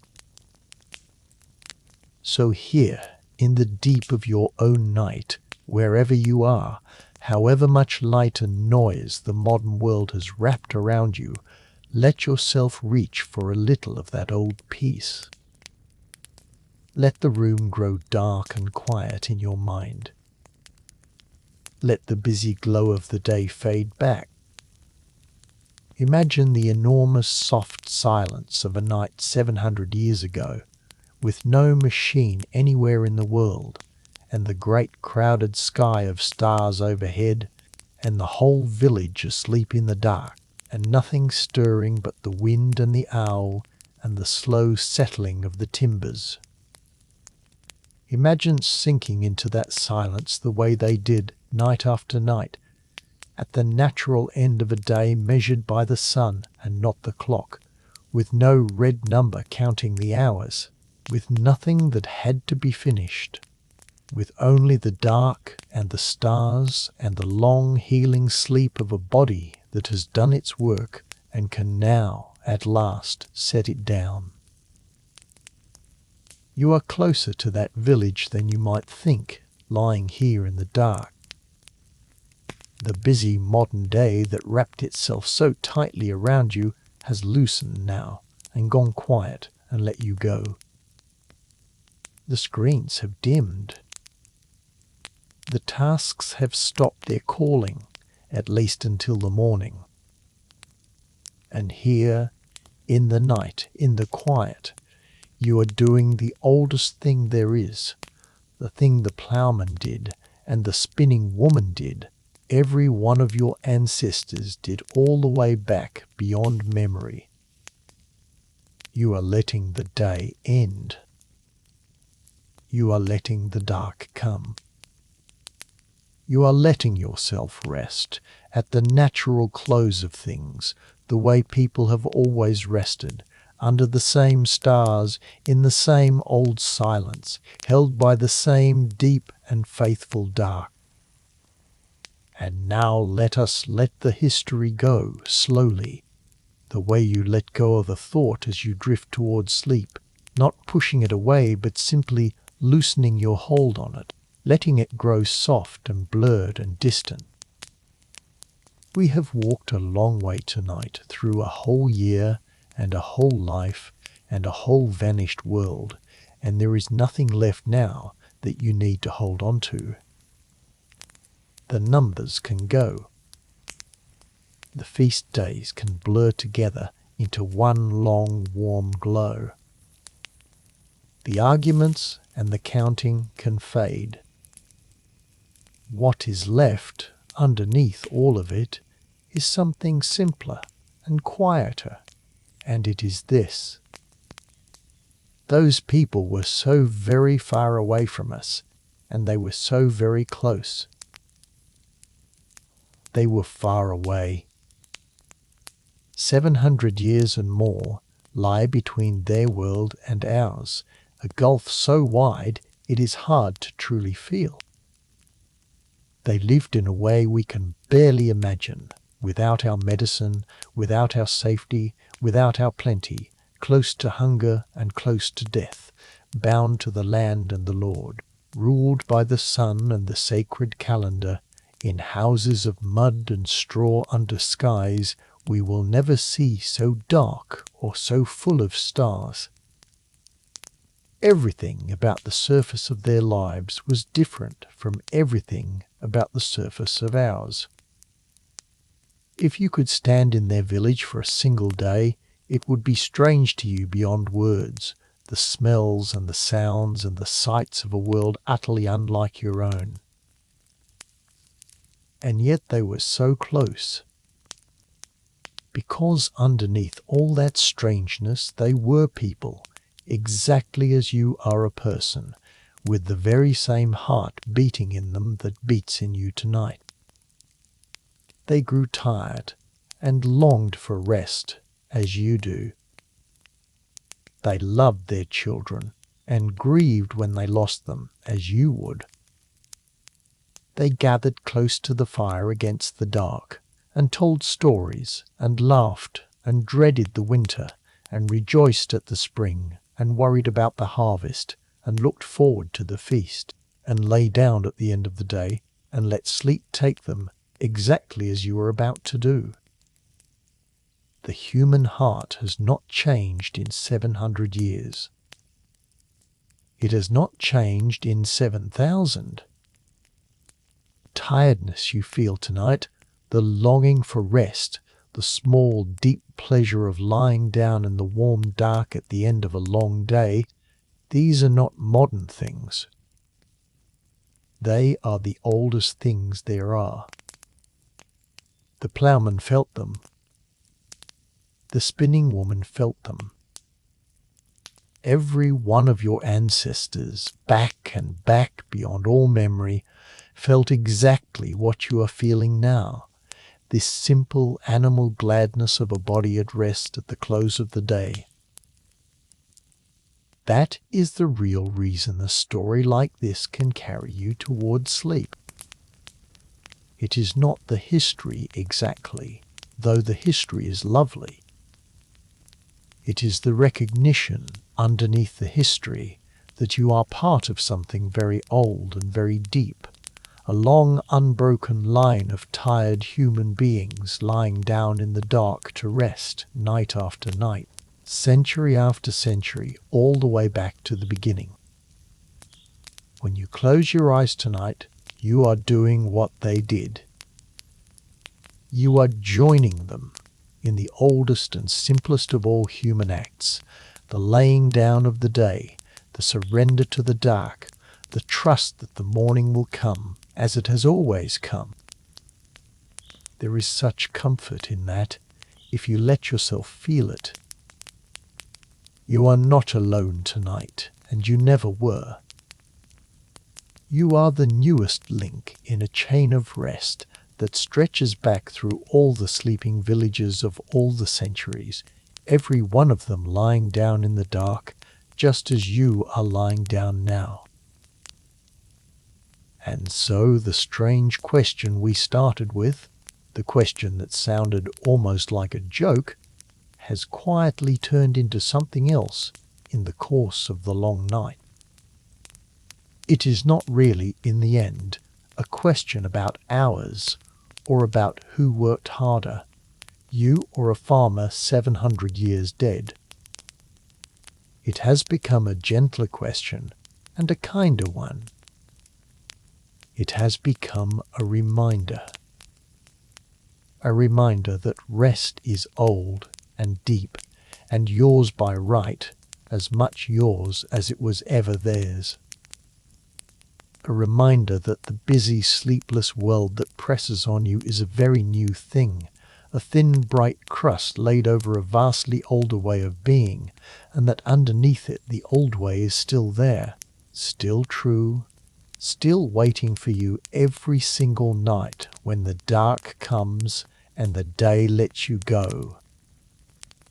A reminder that you are allowed to stop as they stopped and rest as they rested, and set the unfinished work down as they set it down, and give yourself over to the night.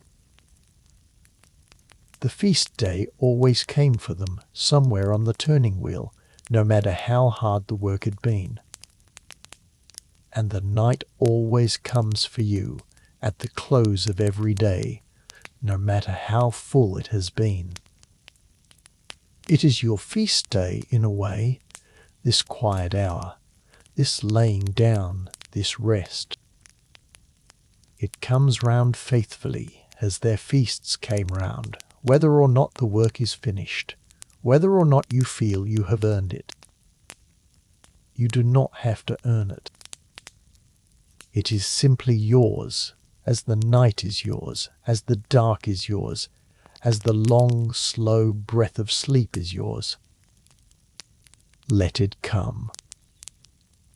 Let the day go. The wheel turn you down gently into the rest that has always been waiting. Let us go back now, one last time, to where we began. To that little house of woven sticks and packed mud, with its thatch of straw coming down low over the small dark windows. To the ring of cold ash on the floor where the fire had burned, and the old smells of earth and animals and bread. To the man lying under his rough wool blanket, with his family close around him for warmth, in the grey half-light of a morning that came and went almost 800 years ago. Remember him. We met him at the very start of the night, waking slowly, in no hurry, listening to the morning that belonged to him and not to any clock. We have travelled all the way through his year since then, and through his whole world, and now we come back to him and find him just as we left him, and let him carry us the rest of the way down into sleep. He does not know that he is being remembered. He could not possibly imagine it, that 700 years after his own quiet life had ended and been forgotten, a voice would speak of him softly in the dark to people scattered across a whole world he never knew existed, people lying in beds he could not picture, in lands he never heard named, drifting towards sleep on the sound of his story. He was nobody, by the reckoning of his own age, a poor man tilling another man's soil, one of the countless unremembered who lived and laboured and died and left no mark. And yet here he is, still, warm under his blanket in the grey morning, as real and as present as if we could reach out and touch the rough wool ourselves. That is a kind of gentle magic, that the humblest life so long over can still be visited and sat beside and loved a little across all that distance of time. And his village sleeps around him in the last of the night before he wakes, All the houses dark and quiet, the fires burned down to embers, the animals still, the whole community folded into the same rest under the same fading stars. The spinning woman sleeps, her wool set aside until the morning. The children sleep, tumbled together for warmth. The old ones sleep, the keepers of the stories, dreaming perhaps of the springs of their own long-ago childhoods. The reapers sleep, their sickles hung up, their harvest done or waiting. The whole village lies still in the dark, exactly as it lay still every night for all the long centuries of its life, resting in the deep silence under the great slow wheel of the turning stars. And the wheel turns. Turned for them through every year of their lives, the feasts coming round and the seasons coming round, the dark and the light, the labour and the rest, faithful and certain as the tides. And it is turning still tonight, the same wheel, over your own head, over your own house, over the whole sleeping world. The seasons still turn. The dark still comes, and the light still returns. The winter still gives way to the spring, exactly as it did for them, exactly as it will for those who come long after you. You are inside the same great turning that held them, part of the same wheel, resting tonight in your own season as they rested in theirs. And there is nothing you need to do to keep the wheel turning. It turns on its own, as it always has, whether you sleep or wake. So you may as well sleep. You may as well let it turn and let it carry you, the way it carried the sleeping village, down and down into the deep and healing dark. The morning will come. It always came for them, the late slow winter dawn, the early bright summer light, the grey beginning of another turning of the wheel. And it will come for you in its own time, without any effort of yours, without any watching or waiting or worrying on your part. You do not have to summon the morning. You do not have to hold the night together with your own tiredness. The morning knows how to come. It has been coming faithfully since before there were any people at all to see it, and it will come tomorrow whether or not you keep watch for it. So you can let go now entirely. You can set down the whole weight of the day, the whole weight of the waking world, and trust the morning to arrive on its own, the way the sleeping village trusted it, the way every one of your ancestors trusted it, lying down in the dark with the simple faith that the light would return, as it always had, as it always will. There is nothing left to think about now. The story is told. The year has turned all the way round, from the deep of Christmas back to the deep of Christmas again. The village sleeps. The farmer sleeps under his wool blanket in the grey. And you, wherever you are in the wide sleeping world, in your city or your quiet house or your dark and starry countryside, you are ready now to sleep too, ready to join them, ready to lay the day down and let the night take you. So let yourself begin to sink now, slowly, the way the light sinks out of a winter afternoon, without any hurry, without any effort, just a gentle and natural fading toward the dark. There is nowhere you have to be.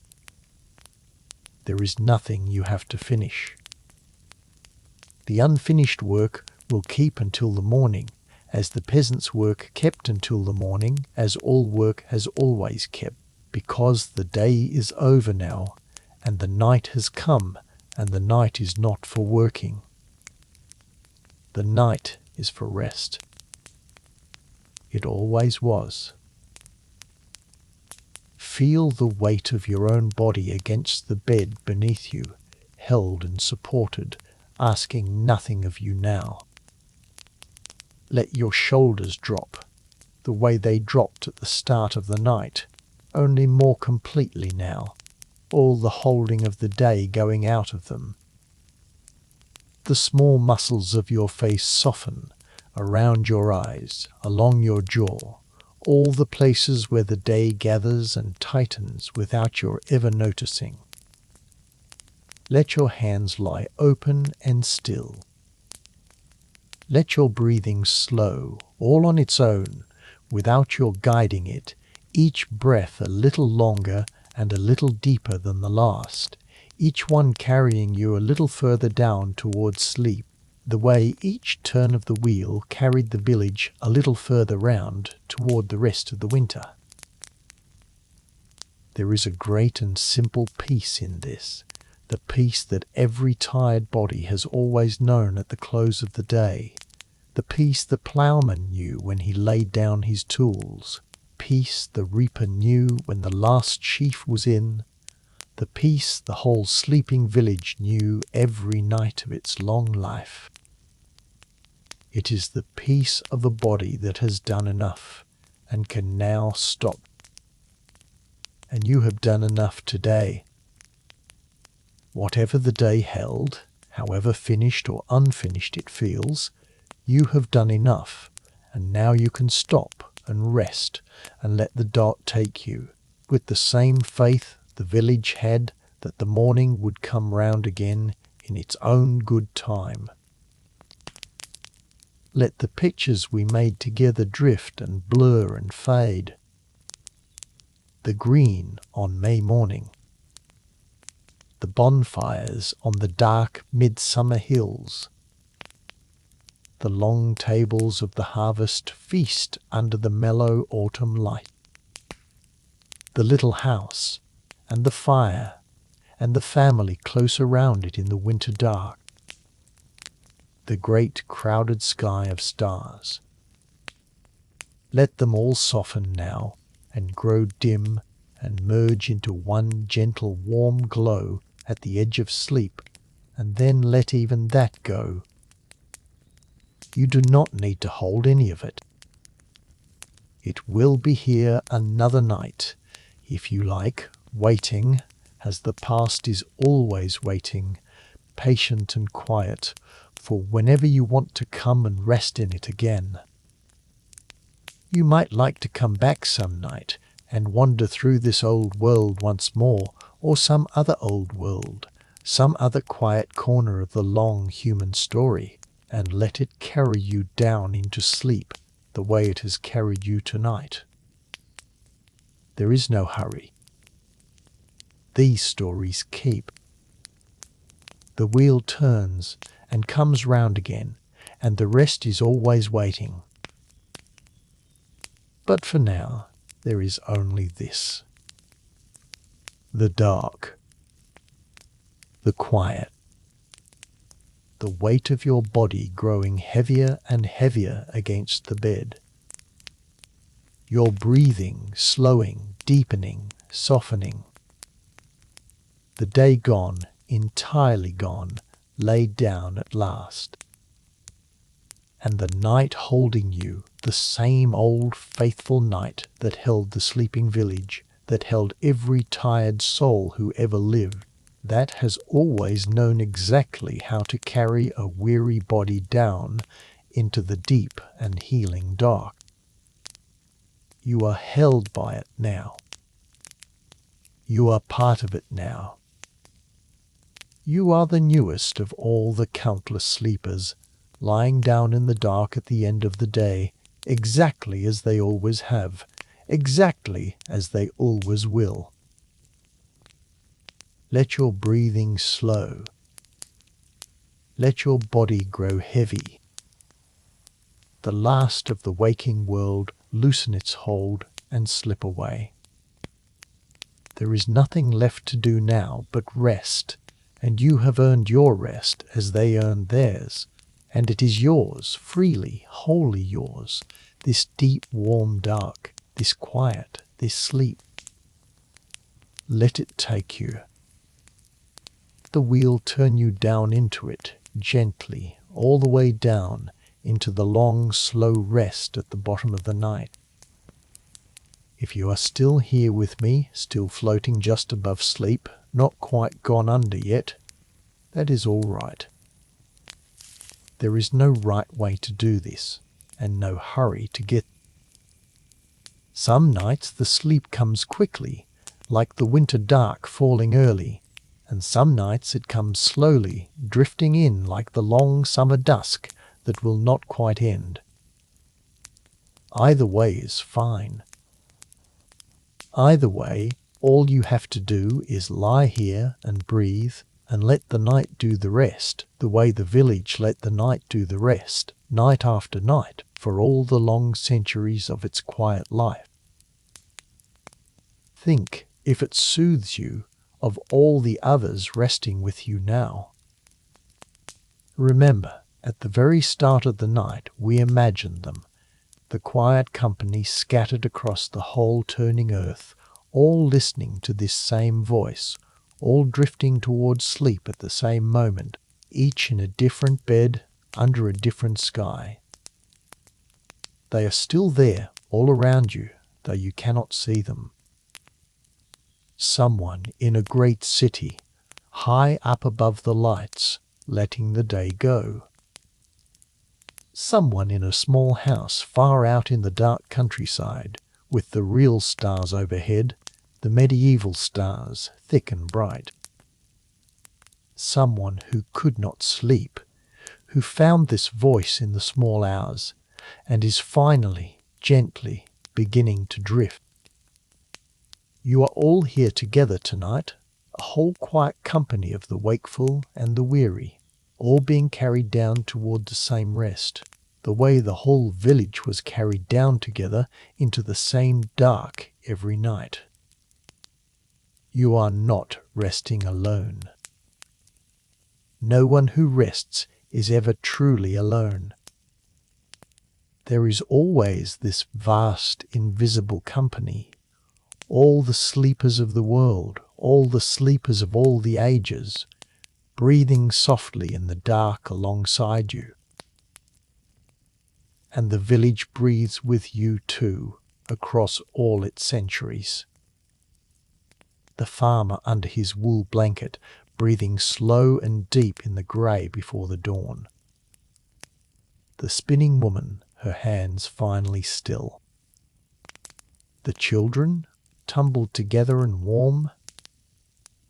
The old ones by the last of the fire. All of them breathing softly in the dark, exactly as you are breathing now, in the same slow rhythm that every sleeping human being has always shared. Breathe with them. Let your breath fall into the same old rhythm, the rhythm of the sleeping village, the rhythm of all the sleepers who have ever been. In and out. Slow and deep. Each breath a little quieter than the last. Each one carrying you a little further down. There is nothing to hold on to now. Nothing to remember. Nothing to finish. The whole long story has been told and can be let go of entirely. The numbers, the feast days, the seasons, the arguments, the whole vanished world, all of it can drift away now, soft and dim and distant, like a village seen far off across the fields at dusk, its little lights going out one by one as the darkness comes on. Let the lights go out. Let the village sink into the dark. The whole waking world sink into the dark, and let yourself sink with it, down and down, into the deep still water of sleep. The dark is kind. That is the thing the sleeping village knew, that we have half forgotten in our bright and buzzing age. The dark is kind. It is not a thing to be pushed back and held off and drowned in light. It is a gift, the oldest gift there is, the deep, soft, healing dark that comes at the end of every day and asks nothing of you but to rest in it. They knew that, those people, lying in the enormous dark of a world with no other light.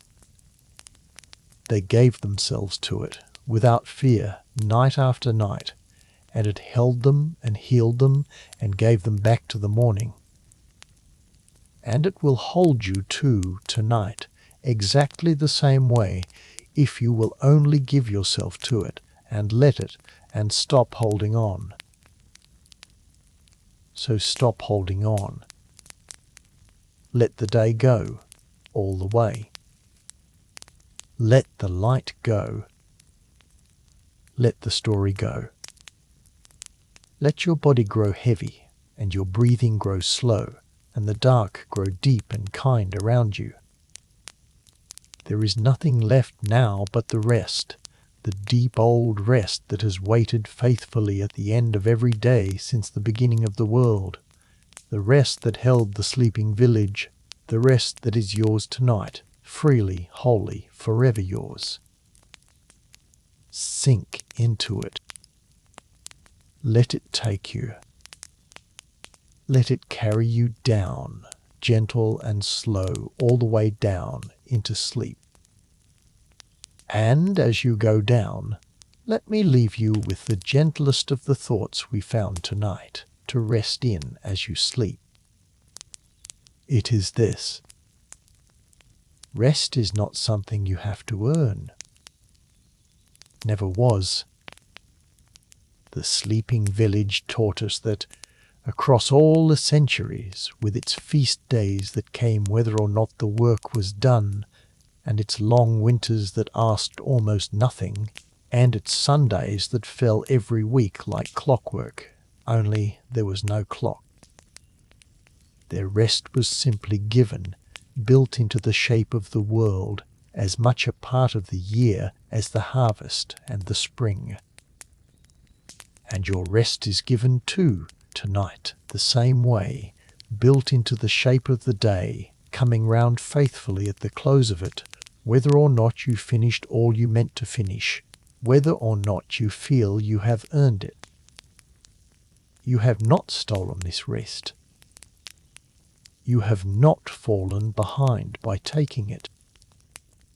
It is yours freely, the way the feast day was theirs, the way the night belongs to everyone who has ever grown tired and lain down in the dark. So take it. Take your rest without guilt, without hurry, the way they took theirs. Let the morning worry about the morning. Let tomorrow's work wait for tomorrow, as the peasants' work waited, as all work has always waited through all the sleeping nights of history. Tonight there is nothing to do but rest, and you are doing it beautifully, simply by lying here in the dark and letting yourself go soft and heavy and slow. This is the whole of it. This is enough. You are enough, and this quiet is enough, and the rest is enough, and there is nothing more that this moment asks of you than to be here, breathing in the kind and healing dark. You might like to rest with us again some night, when the day has worn you down and you need a quiet voice to carry you off, the way this one is carrying you off now. We will be here whenever you need us, with another old story, another quiet corner of the long human past, another slow wandering through a world that has been asleep for centuries and knows all about rest. There is no shortage of them, these old worlds. and no hurry to see them all. They keep, they wait, and they are always glad to have you, whenever you come, to rest a while among them in the dark. But that is for another night. Tonight, your only task is finished. The story is told, the year has turned, the village sleeps, and you are nearly there yourself, right at the soft edge of it, ready to slip under at last. So let go now the rest of the way. The last thread of the waking world slip out of your fingers. Let your breathing slow, all the way down, deep and quiet and even. Let your body grow heavy and heavier still, sinking down into the warmth and the dark. Let the sleeping village fade, and the stars fade, and this voice fade, until there is nothing left but the quiet and the dark and the slow, soft rhythm of your own breathing, carrying you down and down and down. Rest now. The wheel is turning, faithful as ever, and it will carry you gently through the night and bring the morning round in its own good time, without any help from you at all. There is nothing to hold, nothing to fear, nothing to finish. Only the deep old rest, the same rest that held them all 700 years ago, in their little houses under the great dark sky. Sleep well. Let your breathing slow. Let your body grow heavy. Good night.